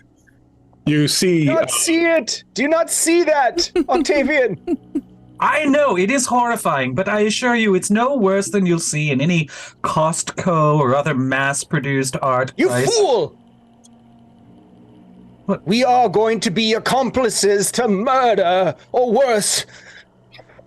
Oh, it's not that bad. I mean, it sort of emulates the style of the masters. You're talking about bad. the art. I demand to leave this moment. Those who failed your keep it together roll, by the way, you lose the stability. I forgot to say. Oh, but that's me too then. Yeah, if you fail to keep it together. Yeah. No, didn't you succeed to keep it together? Yeah, you succeeded. It's Okay. You succeeded. Dave and Crombie who failed to keep it together roll. Yes. You see that Miss Santorino also appears completely shocked and is kind of staring. The security guys don't seem very fazed as they move out through the room and take up sort of positions. I will put some people on the map here in case you want to. How does Kirsty look? I'm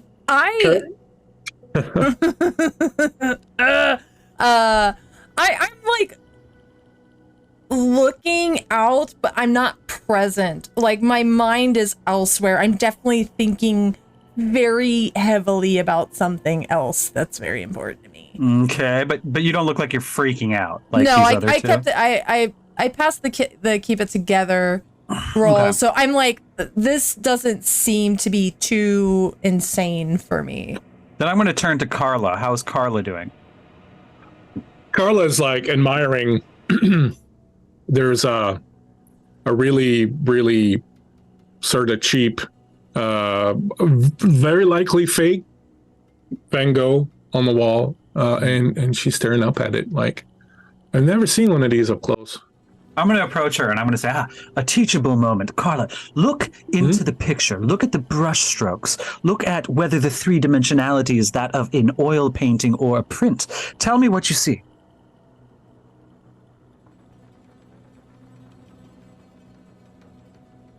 Is it real or is it false? You came to me to learn about this business, didn't you? Well, I mean, the stroke happens to be, and she'll go on. The stroke happens to be a little bit more hesitant than I would expect from a master Good. like Van Gogh. Good. So we can see here on it. So they go on about this. this art appreciation in the corner. As I realize, I don't have tokens for the other security people because I just made them today, but that's fine. I will use random tokens. So let's go around the table and see what everyone does as you take all of this in and prepare to move into this room. So these fists will be security guys that have moved out. There's calls over here. Miss Santorino is kind of stuck in the doorway. The other just sort of sticking. She failed her roll also, so she's kind of shaken. Let's go around the table and see what people are doing. So you're at the painting with Yep, we're just acting like your assistant. We'll say you're sucks over to be here. with crazy people. Why don't we talk about art? And what is Kirsty doing? Would this be an appropriate time to use my enhanced awareness advantage? If you want. Yeah, I would like to use that. While in my mind, I'm very concerned about how I'm going to acquire some drugs. I'm also seeing all these things around me, and I definitely kind of, in order to push away the thoughts of my addiction, start trying to focus elsewhere. Mm-hmm.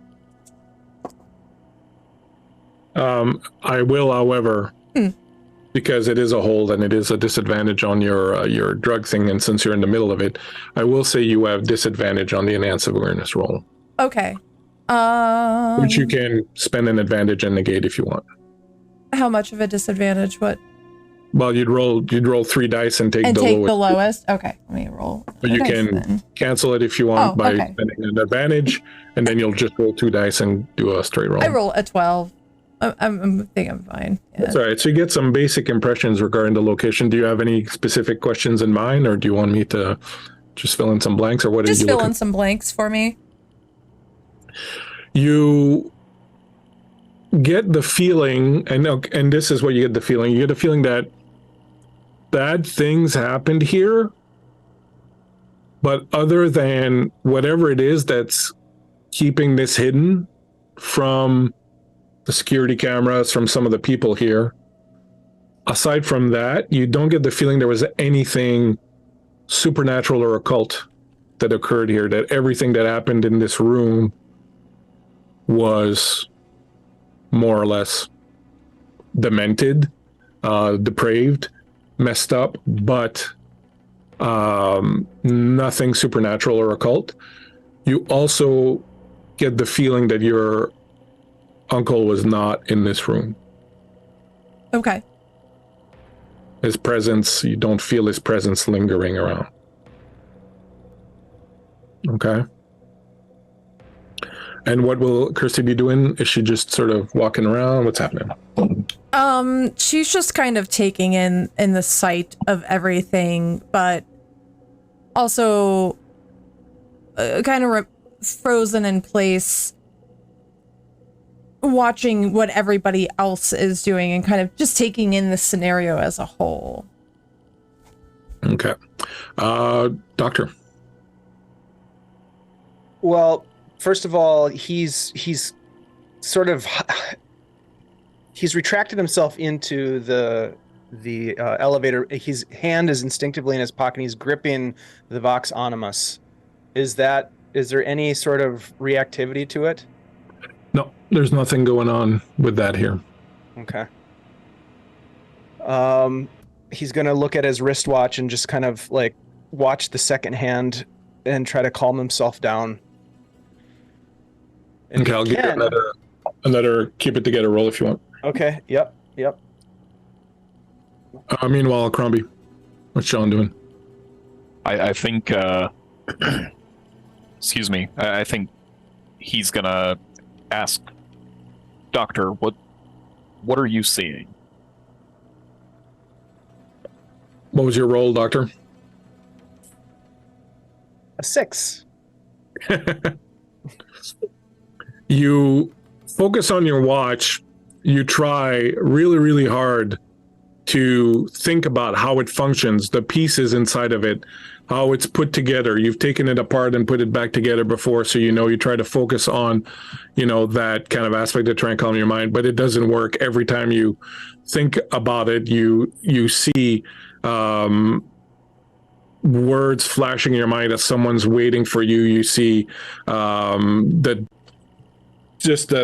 sort of darkness that's been enveloping you, and it's just kind of edging out everything. And I'm going to go ahead and give you a -2 on your stability for failing the keep it together roll.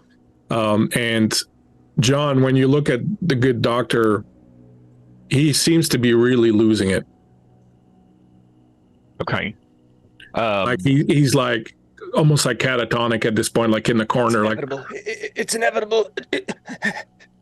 It's inevitable. Inevitable. He just looks at you. Inevitable. I think John is going to take a moment here to, and I'm not sure if this is appropriate, but try to help the doctor, because he recognizes, hey, everyone's been brought here for a purpose, right? And I think he'll grab Dr. LeVay on the shoulders and say, hey, and he'll kind of lean down, get on eye level with him. We've got to keep it together. There's some weird shit out there, but we still got to walk out of here, right?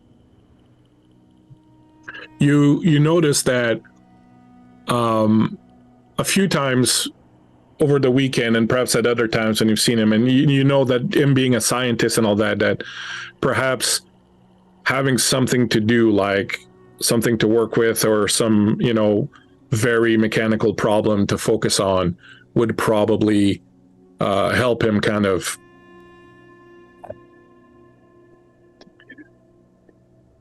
Doctor. Yeah. It's inevitable. I was invited here. Yes, we all were. The queen invited me here. John, do you see it? John looks back, and his eyes kind of focus in on the words that the company owns even your skin. And he turns back to the doctor and says, yeah, I think I see it too. You said we need to get out of here, right? I agree with you. How about we go take a look at those doors, see if we can figure out how to get those open. Do an influence other roll, John. Okay. It's your roll plus charisma. Charisma, you got it. And I would like this to be successful, so I'd like to spend an advantage on that. Okay.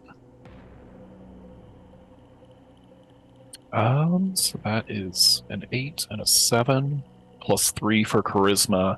So that is 15, 18. Awesome. So,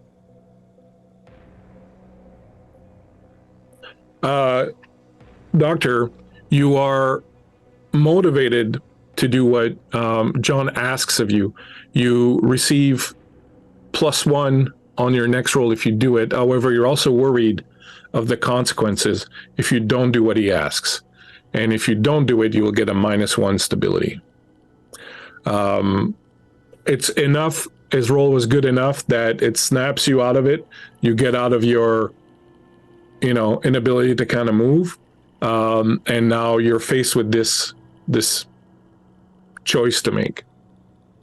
You are motivated to do what he asks, and you're kind of worried about the consequences of what will happen if you don't. Help me up, John. Help me up. Of course. And John will kind of give him a hand up. The doors. Okay. And he'll kind of walk with the doctor over.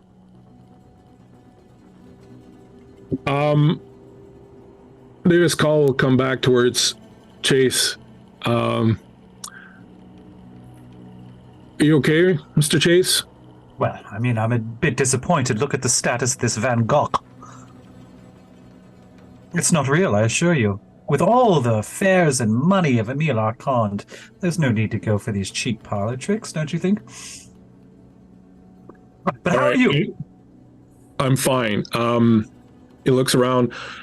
Could I impose upon you to go and talk to Miss Santorino and make her see that everything is fine, everything is okay, and to perhaps remind her that she's nominally in charge here and we would need her to fucking focus? I'll do what I can. Carla, come with me. Yeah, absolutely. And she said, do you think we could take one of these with us? It'd be just to study, of course. So. My dear, we can buy one of those for $55.99 on Amazon.com if we need to study it after this. Let's not be prying things off the wall just yet, and indeed there may be far more interesting things yet to come. Miss Santorino! So as you'll head in there, we'll get to you in a second. So Creep, you're just sort of wandering around. Do you go anywhere specific or... No, I don't really move too far from the elevator. I'm staying relatively close to John and the doctor because I know they have drugs, so I'm following them down that hall. Yeah. Okay. So I just wanted to clear that up. So you go into the elevator, so you see that Santorino's really kind of shocked and her mouth's open and she's like, Miss Santorino, it's Octavian Chase. They told me there'd be things like this, but to see it... I mean, there's no need to overstate it. It's a bit tacky, yes, but there's going to be much more difficult things ahead. You've got to rally yourself, Miss Santorino. You are an executive. Calm yourself. If it would help. In fact, here, let me try. Miss Santorino. See, and he reaches into his pocket and he says, glance into the radio hypnotic crystal of Mr. Elmer Knowles, magician of the 19th century. Gaze into this focus. Everything is fine. Everything will be okay. He's literally doing nothing magical or anything. He's just focus on the dot. Just focus on the radio hypnotic crystal. A fucking charlatan. They gave me a charlatan. And shaking her head, she just walks by you and goes out into the hall. Carla says, I don't think it worked, sir. I know it worked, my dear. Oh, was that your intention all along?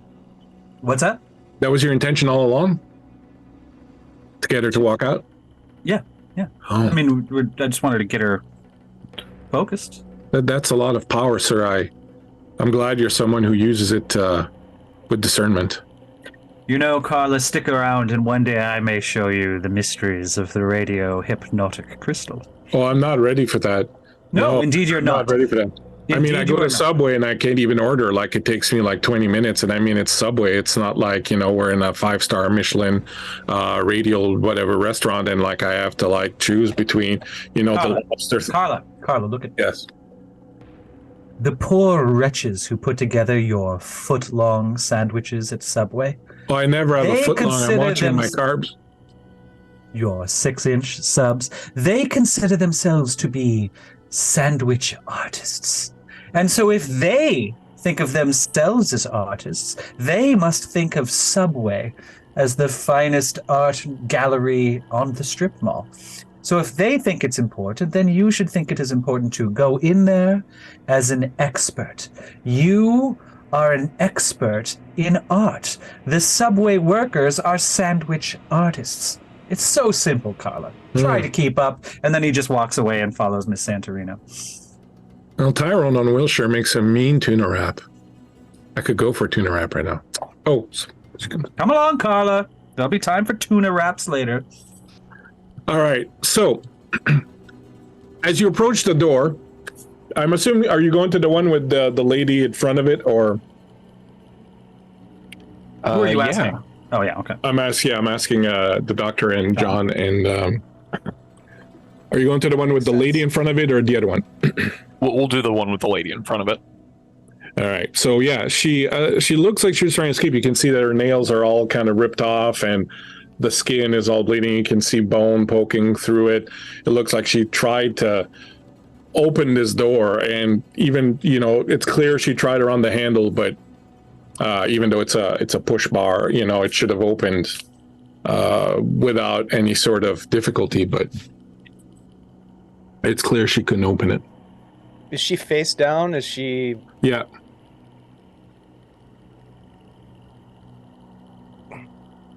I'm going What do you make of this, Doctor? I'm going to kneel down next to her and just sort of... I want to see her face. She's got that beautiful, but, Instagram filter look of high-level corporate companions everywhere. Her eyes are wide open, as if she's seeing something that she would never be able to forget. Her skin is very pale.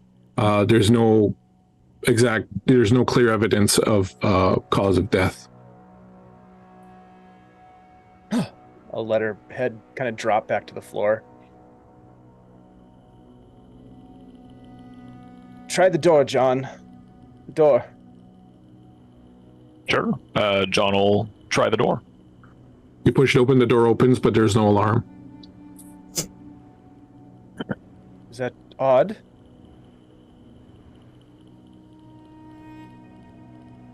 Maybe since we have been entered into the biometric scanner, we're able to access these doors no problem. But this one here, she would have been entered into the biometric scanner too. Wouldn't she have to be here, given the security protocols and Hera's monitoring, and then she couldn't get out the door, and now look at her, she's dead, and...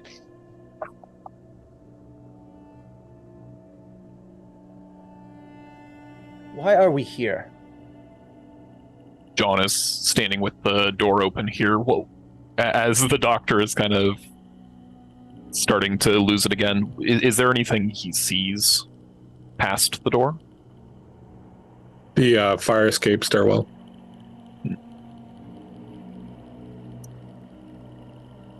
Doctor, if we need to leave, it seems like this will be a viable option for us. I can't say as to why she was unable to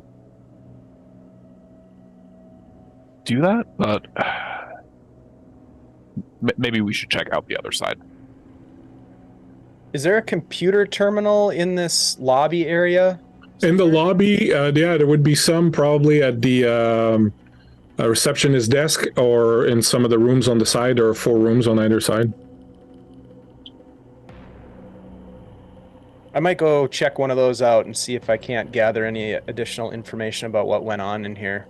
All right, move your tokens to sort of where you want to go. Chrissy, as you walk down that hallway towards where they are, the door on your right, as soon as you see it, the door to the bathroom, you've been through these doors. You know that that's the room where you were taken by the old man and the old lady in the vent that you came out of when you were attacked by the other guy. I kind of twitch a little bit as I pass the door and just try to brush it off.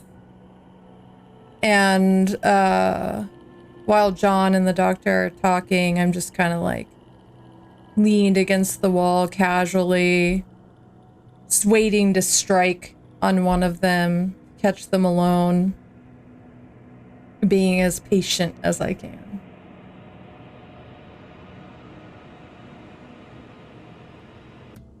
John, are you stopping there? Are you following the doctor? What are you doing? The doctor has moved to the receptionist desk.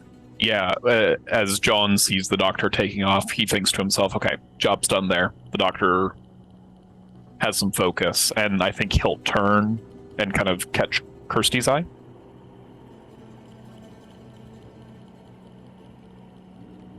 Everything okay? You wouldn't happen to have anything on you, would you, John? I've got notepad, pen, Come on, gun, John. ammo. You know what I'm talking about.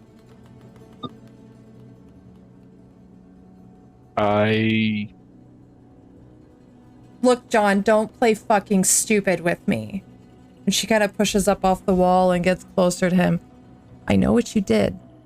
I know what you went and got your jacket for. So don't fucking play stupid with me, John. Do you have any or do you not? What I had is gone. Fucking son of a bitch. And she just like kind of punches him in the chest.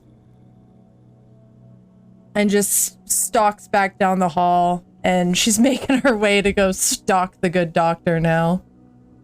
As you do that, Brianna's there around the corner. She looks in and she goes, everything okay down there? Yeah, it's fine. Dawn kind of standing there, a little defeated, puts a thumbs up.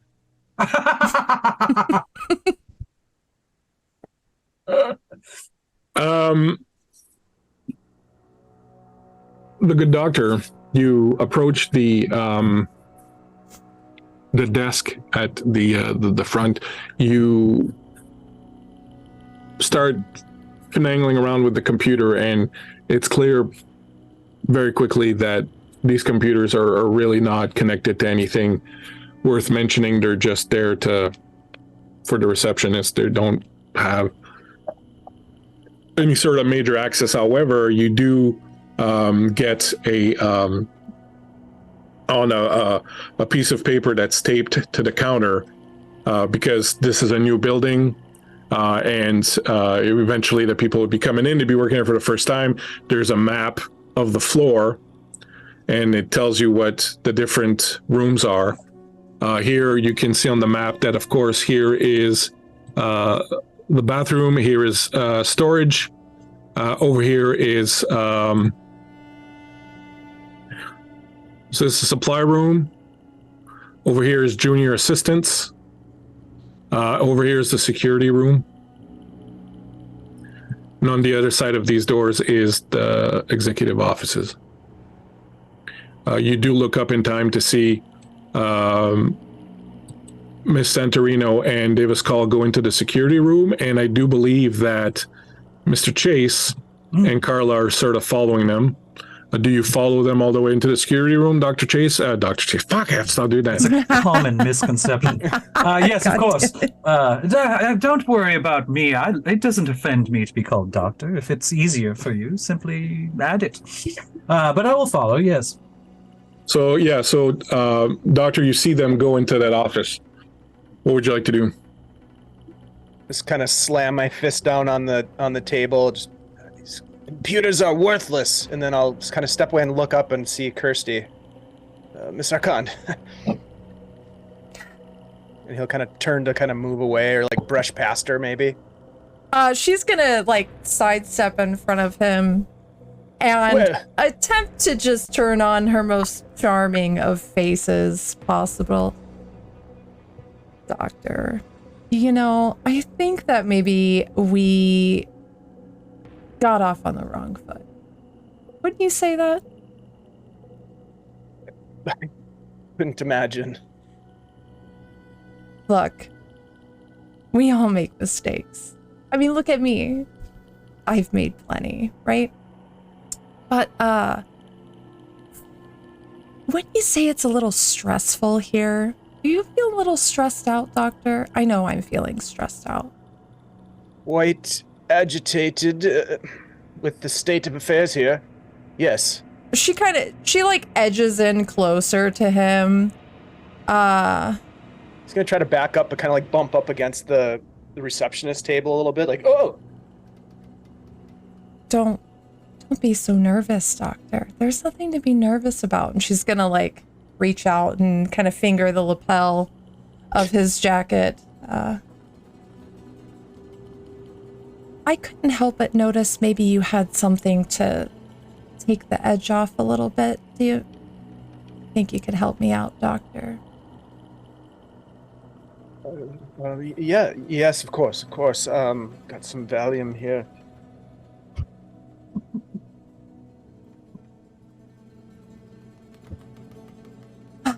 Wonderful. And she pops the cap off. How many are in the bottle?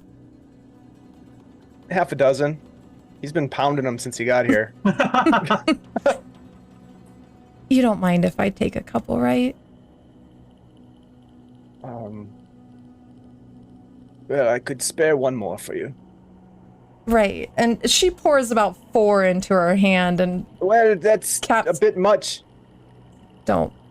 Thank you so much, Doctor. You've really done a service here. I think maybe we could forget our issues earlier. And she slips the bottle back into his jacket for him and kind of gives it a little pat and wanders away. He's just like shaking. She's gonna pocket 3 of those and take one of them now.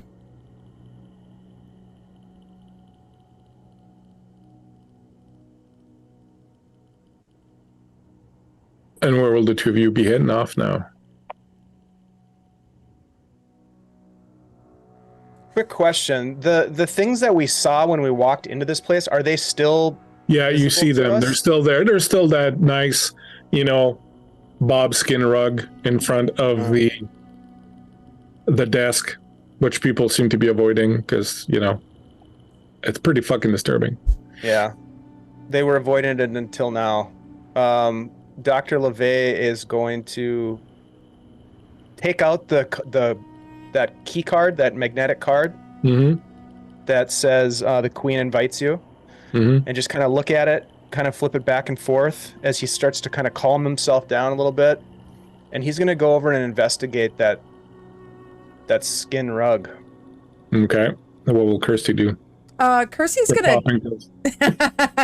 She's gonna take her little Valium, store her other, and she's gonna sit down in the chair that LeVay was just sitting in and kind of just like kick her feet up on the desk and fold her arms and just kind of watch as the situation plays out because she's stuck here and she doesn't really know what else to do. She got what she wanted, so she's feeling a bit proud right now. And as you feel a bit proud and feel the Valium sort of kicking on, how long Valium takes to hit, but we'll say that it's starting to at least, placebo-like, starting to take some of the edge off. You hear a voice coming from the door behind you up there. Your sister's voice, and she's like, "Help me. You need to help me." She's gonna get up and kind of... Is it the back left or the back right door? The closest one to where you are. Oh, okay. She's gonna get up and just kind of pace over to that door and As you walk towards it, the door slides open. what do I see? Well, you see, so back in the security office, you walk in as Davis Call and Miss Santorino are watching something on one of the computer monitors. There's like banks of security cameras, security monitors and whatnot, and they're watching something. And as you're about to walk in, Davis Call sort of sees you, looks up and goes, Mr. Chase, you may choose not to see this.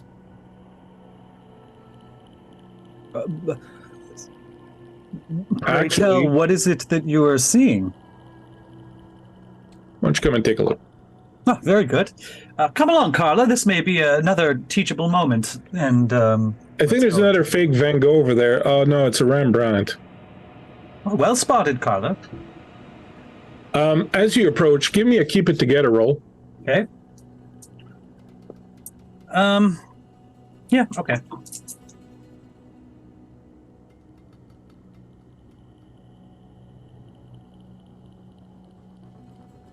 That's 2d10 plus which one? Soul?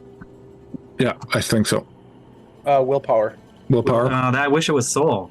Okay, so I got a 13 total.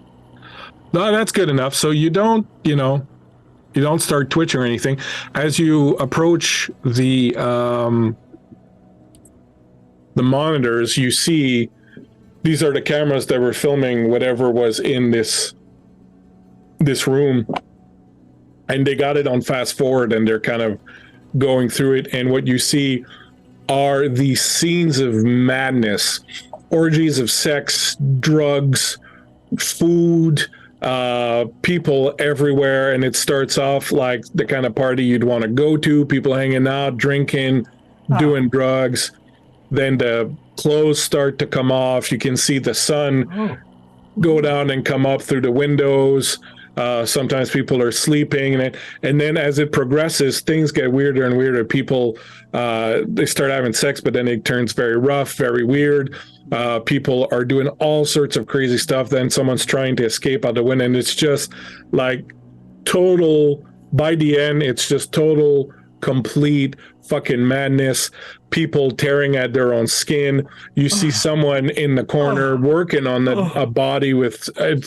It has just completely gone off the rails. There's blood everywhere. You have no clue how they cleaned up the room outside. Like, it is a mess. The furniture is destroyed. The art is destroyed. It is just this total scene of utter carnage that you're seeing on that thing. And it's the room right behind us. Yeah. I look back into the room. It doesn't look like that. When you turn back, it does. When you turn back, you finally see everything that I described earlier, including...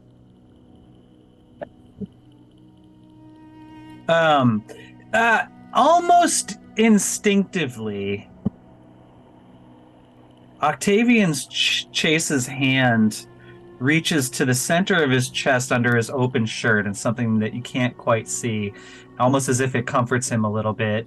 And then he sort of pulls his hand away, and he says, "How could it? But it was clean." And he's just like at a loss to explain what the fuck is happening. And Davis calls like, "Glad to have you caught up to the rest of us." Centurina goes, "Well, Doctor, time to prove you're not just a charlatan." Nor am I a doctor. Got him, boys. I guess part of my shtick is working. Anyway, yes, a charlatan. I swear I'm no charlatan. I have true psychic power. Well, then explain to me. I'm not sure I can, but there is something I think I can help to elucidate. Arcan's recording, what we heard when we came into this grisly room, spoke of a figure on a throne that he described as Kether. That, of course, triggers two memories, naturally, Kether being the foremost of the Sephiroth, the emanations of God in the Jewish Kabbalah. The Tree of Life, indeed, the apex of the Tree of Life. The circle at the top represents Kether. Now, of course, we know that Archon simply uses these mythological terms and the names of ancient cities as codes. So perhaps understanding part of what is happening here could sort of be a mystery tied to the Kabbalah or to mysticism of the 9th to 14th centuries. But that aside, the image of a seeping figure on a throne of stone is something that recalls two items, both in the very building in which we stand.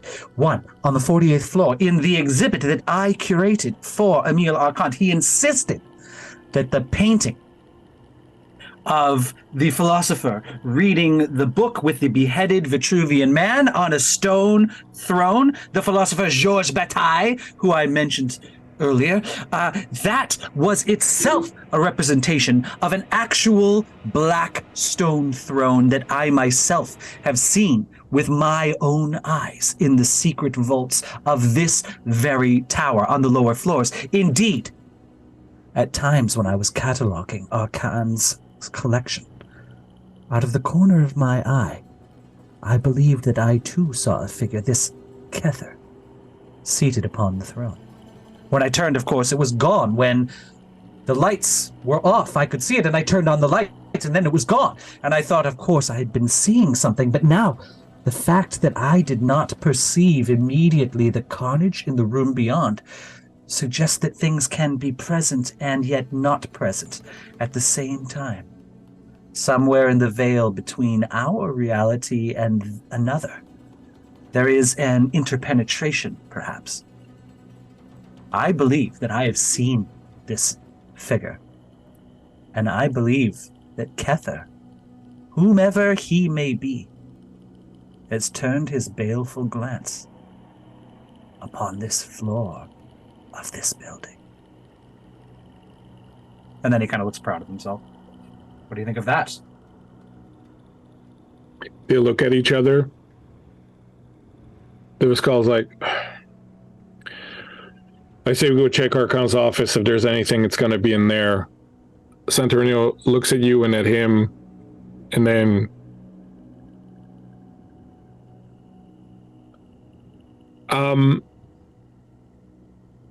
so all right, why is it happening here? Well, surely it has something to do with the ritual that Archon himself referred to as the heptagonic ascension. Recall what he said in his message: to become a god, one must eat the gods. Whatever that was in that clay pot that they ate in Kyrgyzstan was the beginning of the journey of the friends of Archon who participated in the heptagonic ascension. But from other clues, we know that this ascension was a ruse, that the person that it was intended to help was, of course, Emil Archon himself. If this ascension of 7 figures brought 6 newborn gods into this world, and it was Archon's goal to devour gods, he had 6 before him merely a few hours ago. A veritable buffet of the divine for his first meal as a divine entity himself. I believe, or am coming to believe, that that is what this gathering was all about. And that is what we are here to verify. So I also think we know Archon is at the center of this. Let us go to his office and see what can be found, as your man suggested. But also one thing troubles me, and while we're alone, I'd like to speak to it directly. I do not yet understand Kirsty Archon's role in this mystery. But I feel that she is very critical indeed. And he looks proud of himself again. She looks at Duvascal, goes, either we're getting more than our money's worth with him,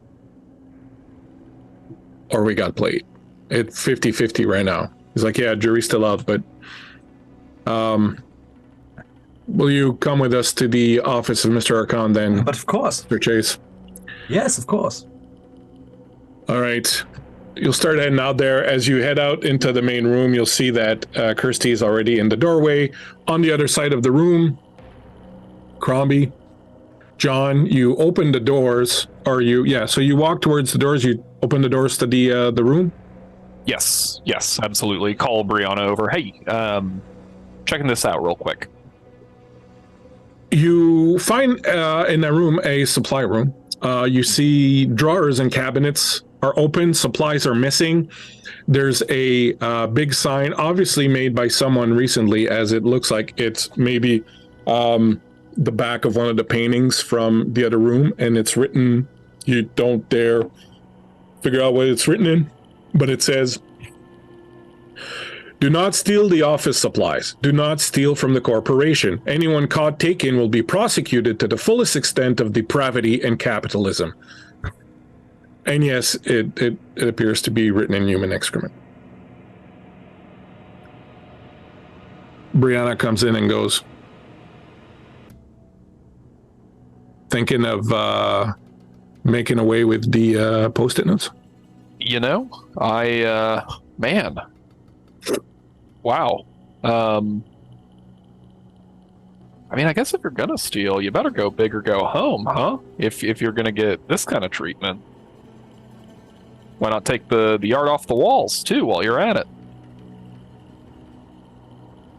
Of course, I would never. Of course not.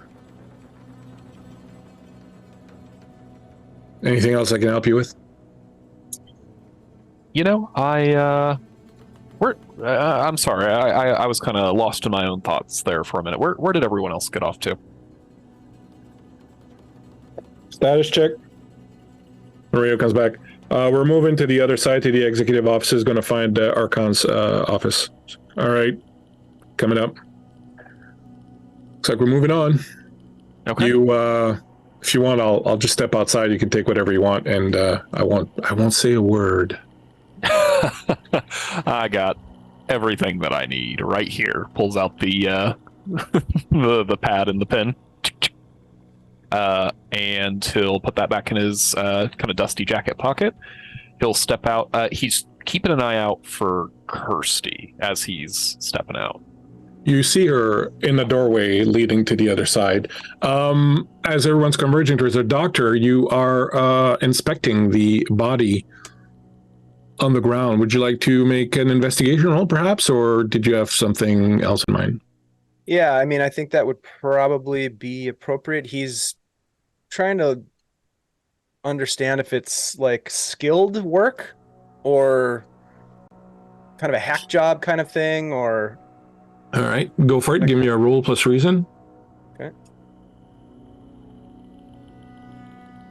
I can't seem to roll very well. That is with my disadvantages. That is a 4. Right, so you may get some information anyway, but you pay a price for it. You exploit something danger or cost. The GM makes a move. I will take a move. You start by examining this thing. First of all, it looks like it's male. And what you can definitely tell is that it was cut all in one go, in one piece, very expertly, with something that's very, very sharp. There doesn't appear to be a weapon at hand. There's no other parts of the body. The job is extremely clean in that there's basically really not much blood around here. And it certainly looks like it was used, perhaps with people wearing it, or, you know, having sex on it, or lying down on it. It's definitely been used. I'll just kind of run my hand over the skin momentarily, and then notice John walking across the room and get up and follow him to the door. The doctor was fondling the dead skin. It puts the lotion on the skin? I mean, I was just running my hand across the skin. I feel like at this point, John's kind of seen a couple of things with Dr. LeVay. He's taken notice of a couple of weird, odd moments. He took a little bit longer than he should have, took a little bit more pleasure than he should have, maybe out of watching that video. He's fondling the skin. Could John maybe roll his eye for detail advantage to glean a little bit more information about the doctor? Sure. Okay. This will be... Doctor, what's your cool? I have a +1 to my coolness. Right, so you'll take a 1 penalty, John. Perfect. Combined with my stability, that'll be a -2. And with my perception, that's +2, so evens out just to the dice roll. And that is a 0 on the die and 7. That's 17, is that right? Yeah. Okay. That's a 17. Is that right? What would you like to know?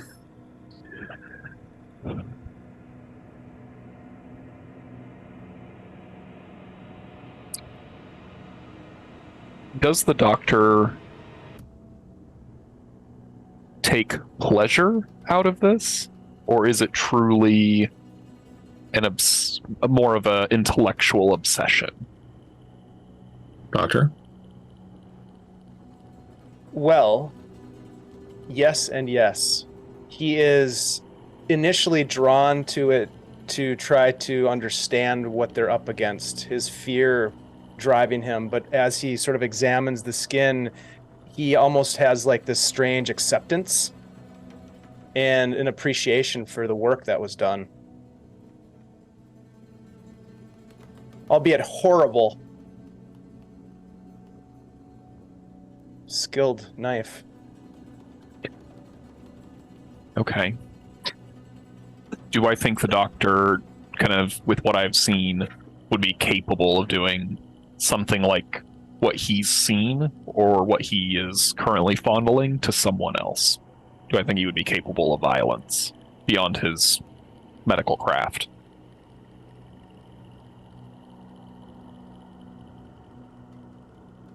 Well, You do have to answer because he got high enough that he would get 2 questions. So, I mean, yeah, I think you get the sense that this guy is unhinged. not that it comes with any surprise. It's nice to have confirmation. Okay. As you approach, I just want to. So the map, unfortunately, is upside down, and I can't turn it around in here. Just trying to. The one with the couch and L, think is Archon's. Yeah, so the Archon's office. I'll put this symbol here on it just so that we know which one is Archon's office. So this down here is Archon's office. As the doors open, Kirsty, and the rest of you are approaching, you hear Hera's voice again speaking, or rather Emil's voice again, being broadcast through the speakers. I read Bataille's work early, most notably Story of the Eye and his Acephal writings, and I was immediately taken by what was clearly to me a fascinating world that he seemed to be able to see, that lay beyond what the rest of us could ascertain. He understood that our only purpose is to rise above all who would be our peers, to stand alone atop the rest. He understood that both logic and morality are what hold us back. What many saw as sexual deviance in the eye, I grasped as prophetic visions that he could not put into acceptable words, and so was forced to resort to language that, while it was transgressive and outré at the time, now pales in comparison to what is regularly done by both humans and our captors. The man without a head, l'homme acéphale, is the ultimate expression of humanity, a being of pure passion, lust, instinct, and thus power. Where Bataille failed, however, was in relying on others to help him achieve this purest expression of power. This is where my plan differs. I have gathered 6, as Bataille did, of course, but while they believe they are here to help as well as we all ascend, the truth is, of course, more complex. Only one can truly rise above, the others must bend. Kether has asked a few things of me over time in exchange for his patronage. First was the life of my niece. He called her a thaumaturgic quickener, one with the power to amplify whatever magics are channeled through her. With her in his possession, he can more easily reinforce the illusion. His second ask was a little more difficult, but it was clear that I had no option if my goal was true transcendence. My brother and his wife made excellent sacrifices, not the least because of the fact that they were unwitting agents of Malkuth. This earned me the ruler's visage, with which I was finally able to pierce the illusion and travel to Kether's dark citadel in Metropolis, though even that was quite a task. Finding that club, Prospero's, was a veritable treasure hunt. The visage also allowed me to gather those other supplicants at my side. Once construction of the tower is complete, it can become a doorway through which we may pass freely outside of Elysium and our prison, without the complex steps of the club, the colored rooms, the labyrinth, and the beast therein. To think, the ritual was hidden behind the painting this whole time. This gives me an idea.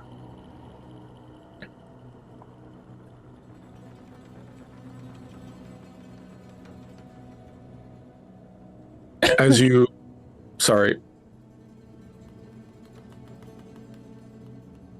walk into the room, you notice ahead of you in that middle area where the reception desk is, two men, nude and beheaded, one penetrating the other from behind, wired together from the ceiling in a grotesque representation of the Vitruvian Man. Everyone give me a keep it together roll, please. Do they have heads? Nope. Mm-hmm. Everyone give me a keep it together roll, please. Use one of my advantages. Thank you, chat. I got a 10. It's a 16 for me. So you're good. John's fallen apart. That is a 4. And I rolled an 8. All right. So everyone who failed. Failed is under 15? Under 14. Yeah, 14 or under. So you're good. At 16.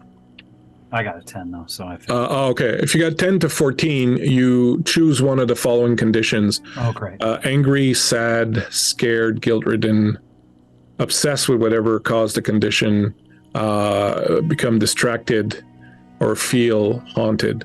You can read these choices on the Keep It Together list on the PC Moves tab. If you roll beneath 9, the strain is too much for your mind to handle. I will say that at this point, I don't think you would suffer if your stability is uneasy or unfocused, you will lose 2 stability. But if it's already beyond that, if you're already at shaken or worse, you won't lose any more stability.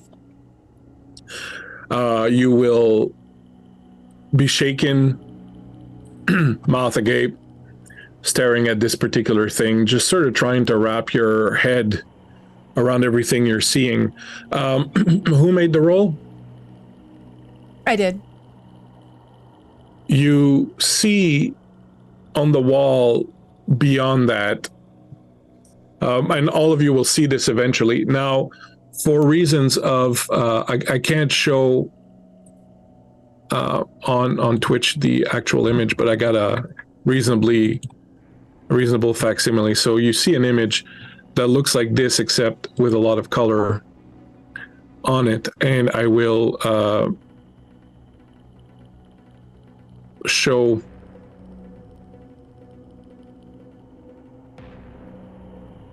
the players the other image. I will find it here in a second. But you see a painting on the wall behind it, and it's that image that I just posted, except that the one I'm going to show in a minute has colors on it, and it's the one that you all would see. But I couldn't find a attribution for it, so I don't want to show it on the thing. The thing we're looking at is supposed to look like a symbol. I just want to make sure I'm looking at the right thing. Yeah, it's the Sephiroth, right? Okay, it's the Tree of Life. The Tree of Life, yeah.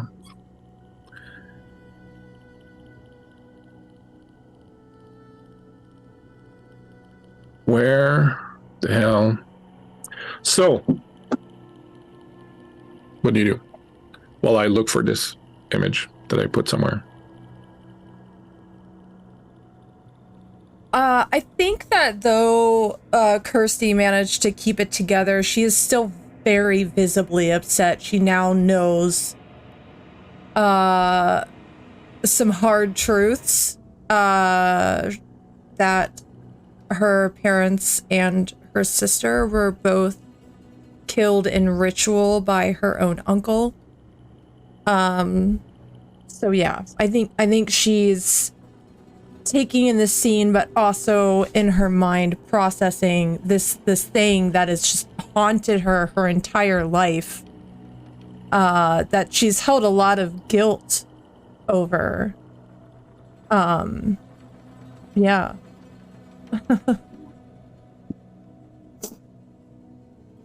She's probably gonna move over a pace and just have a seat on the couch for a moment and just kind of puts her head down.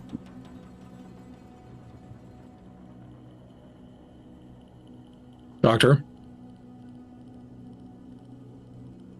Well, LeVay is beyond shaken, mumbling to himself as he steps forward further into the room, taking it in, and just speaking about in just strange ways of inevitability, in invitation and welcoming, and it just doesn't make any sense given the scenario they just walked in on. But he's going to walk forward towards that symbol almost instinctively. The painting, you mean? Yeah. What do you make of it, Octavian? Octavian doesn't pay any attention to the doctor, and even though Kirsty has clearly received some incredibly challenging information, he doesn't even cast an eye toward her either. He just pushes past them and walks right up to the sculpture that's hanging from the wall of the Vitruvian men, I guess, and he reaches out to it as if obsessed with it, and he just kind of touches it, and he says, no, Carla, observe. The brushstrokes, they're all wrong. This could never be a Van Gogh. It is a fake. And he's just like completely freaking out, just like, I don't know what he's doing, but he's completely entranced by this sculpture and is not paying any attention to anything else whatsoever. I don't even think Carla's with him. Because I don't see her on the map. Did she come up the elevator? Yeah, she did. I just didn't want to. Okay. Well, then I say Carla, but I'm not even paying attention to her either. I'm just in this like routine of like art criticism about this fucked up human sculpture that I'm treating like a Vincent van Gogh knockoff painting right now. Cool. I just sent the link to just John, so I'm gonna send it back to everyone. I couldn't copy it and the image for some odd reason. I couldn't paste it in the Excel spreadsheet, so I just created another quick document for you to go and do it on. It wouldn't copy paste over for whatever technological dumbfuck reason. That's what the painting looks like? Yeah. Okay. And what's John up to? Yeah, I think John is visibly distressed, kind of walking in, hearing this. I think his mind is going a lot of different directions. He heard that Emil wanted to kill Kirsty, but that's not right. Kirsty's still here. His niece is still here. But I think in this moment he isn't all there to process that fully, and he's just looking at his hands, the blood on his hands. He's trying to rub the blood off of his hands as he kind of backs into the wall and like maybe without even realizing it, kind of back against the wall, kind of collapsing toward the floor, trying to rub the blood off the hands. It's not coming off.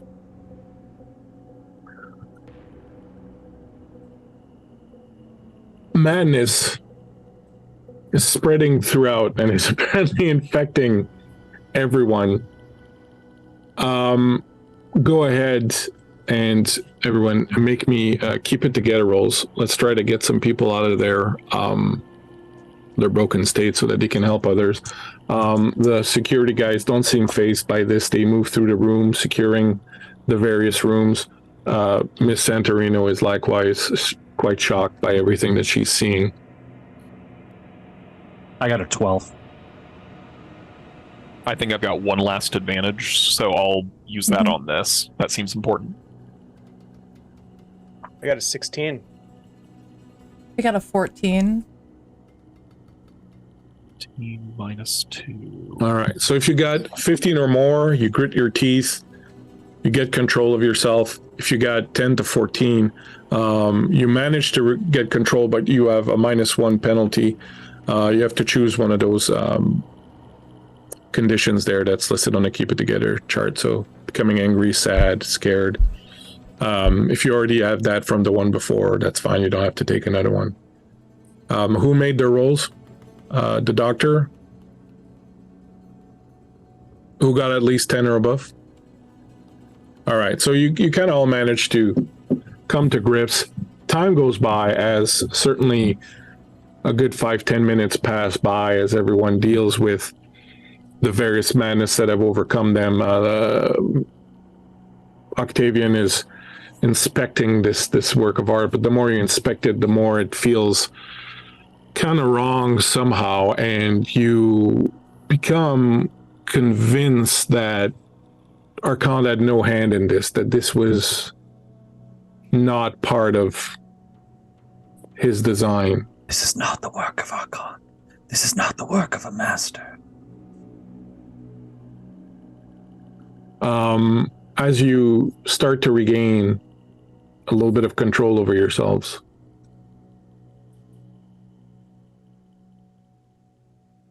what would you like to do?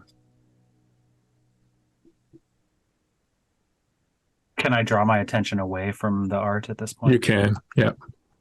I kind of look as if I'm looking at the room at the first time and I see the painting that's visible to everyone, yeah? Yeah. And I say, oh, it is the Tree of Life, the Sephiroth. And he points to the very top and he says, and there, at its apex, is Kether.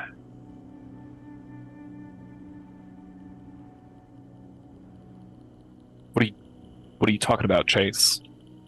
Sephiroth, surely you've read your Zohar. It is the emanations of Almighty God himself. Each of these circles represents one of the emanations, and Kether is the most important. Has aspects of rulership. This is fantastic. It's all coming together now. It's all coming together. As you say that, your eye is drawn to the right. The door to Emil's office is open. And as you look into the office, you see not an office, but a grand hall decked in black with several columns. The room is way bigger than it has any rights to be. At the other end of it is a black throne. And the Black Throne of Kether. Our friend Solution Maps made a couple of maps specifically for this game, and this is one of them. Sweet. As soon as I find it, I will put it up there. Where the fuck? I'm usually While better organized. It's coming. While Yep. Octavian is saying, he's like over there wigging out to himself. Kirsty, who's sitting on the sofa, her head kind of like snaps up, and he steals her attention, and she like wipes away the tears from her eyes. What was that name you said? I turn back and I say, why? The name is Kether. Does it mean something to you, Kirsty? Yeah. It does. I remember that name from childhood. Playing games with my sister.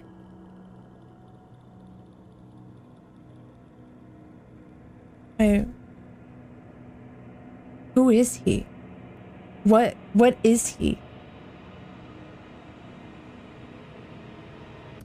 I wish I had the answer.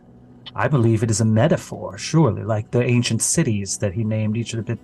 But it seems more than that. Did you know him as Kether at that time? Did you see images of him seated upon his throne? It was just a game we played. It was our imaginations. We were kids. No, Kirsty. It was not a game. And it was not your imagination. How would I know that name? It doesn't make any sense. None of this makes any sense. I believe there is a grand design. I believe that your uncle, though debased, was a kind of genius. He knew things that we do not know. He has stepped into the world next to ours and become a god. And he had to take my whole fucking life to do it. Well, apparently there were no crosses available. You go into the office, which is now a rather large, darkened hall.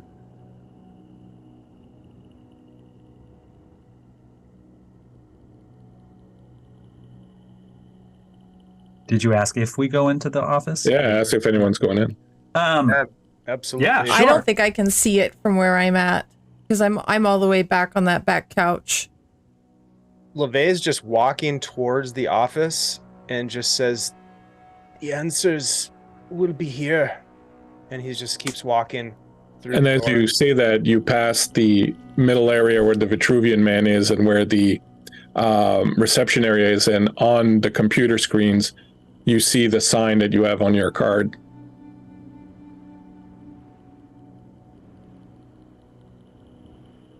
The computers appear to be functioning.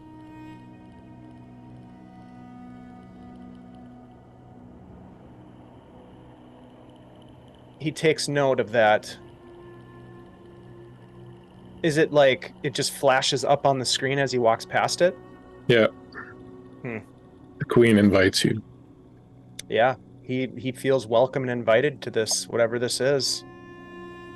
He walks forward, muttering into himself.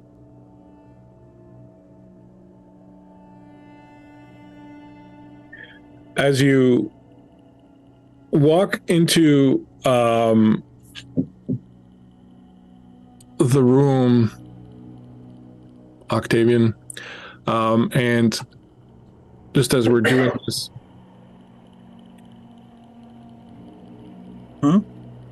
give me a second. Okay.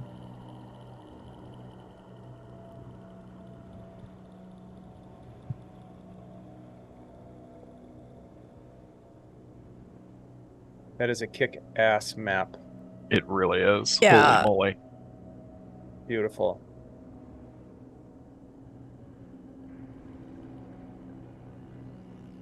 Yeah, wait till you see the other one. We're not going to get to it tonight, but wait till you see the other one. Doctor. Fuck, I'll never get it right. It's a common mistake. It's It's a common mistake. As you walk into the room, you notice a book on the floor. I take a closer look. It is called the Dvir Koche, Doorways of Flesh. It is a treatise by the Slovakian death magician Wojtek Czerny. Gather round, my friends. I recognize this. This is the work of the Slovakian death magician Wojtek Czerny. He was obsessed with sort of ways to make rituals a permanent part of his body. This led him to tattoo his skin all over his book. I read his book. What was it called? It was called What Behind the Void Lies. It was published in the early 1940s. There he discussed, if I'm remembering correctly, he discussed traveling through a doorway in an alley in Mexico City. It led him to a strange castle, a citadel that was dark and filled with despair. And there, he found people who used their own flesh as parchment, inscribing upon their skins their desires deeply into their own flesh, carving into themselves until there was nothing left. They became one with the void while literally being consumed by their dreams and sins. Your uncle, Kirsty, had some very suspect reading tastes. And I believe that he may have been following in the inspiration of Georges Bataille to explore the world beyond through the methodology of the Slovakian death magician Wojtek Czerny. It is all coming together! It's exciting.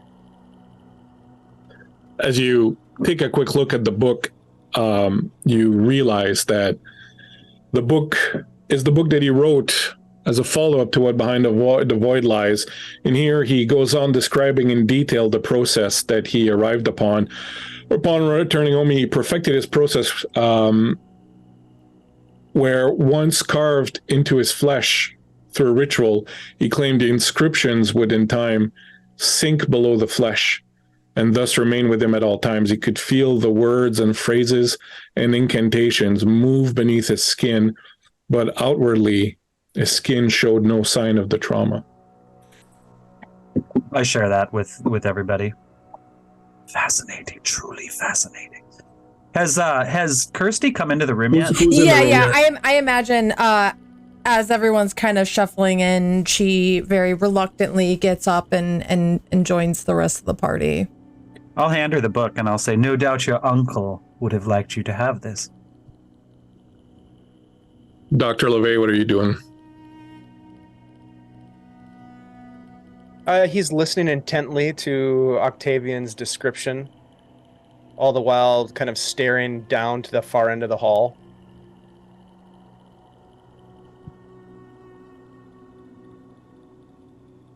Have we been called here then, all of us? Is that what this is? Are we to be honored guests of this hall, this banquet? Are we to be the flesh which nourishes? What?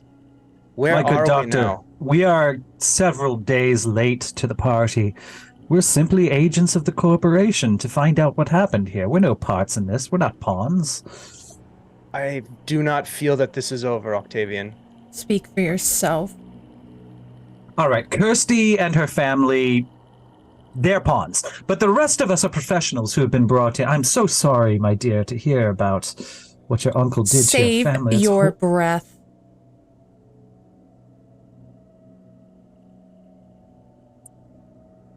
Would you mind very much if I observed you using the methodology of Professor Elmer Knowles?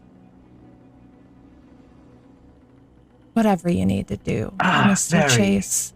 very good, my dear. And he reaches into his pocket and removes the radio hypnotic crystal.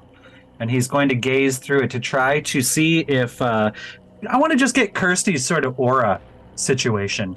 The idea that her presumably twin sister was this magical conduit type of person, I want to see if maybe such power resides in our very own Kirsty as well. You lift up the tool and you begin doing your thing, and almost immediately Kirsty's face goes slack and her eyes roll back in her head. Kirsty, the door opens. You stand framed in it, covered in blood, the blade singing in your hand. Beyond you, the pool, from the pool room upstairs, you hear chanting in strange tongues. You watch this as if outside your body, voices surrounded you, blank faces watching you through the tinted bay windows surrounding the room.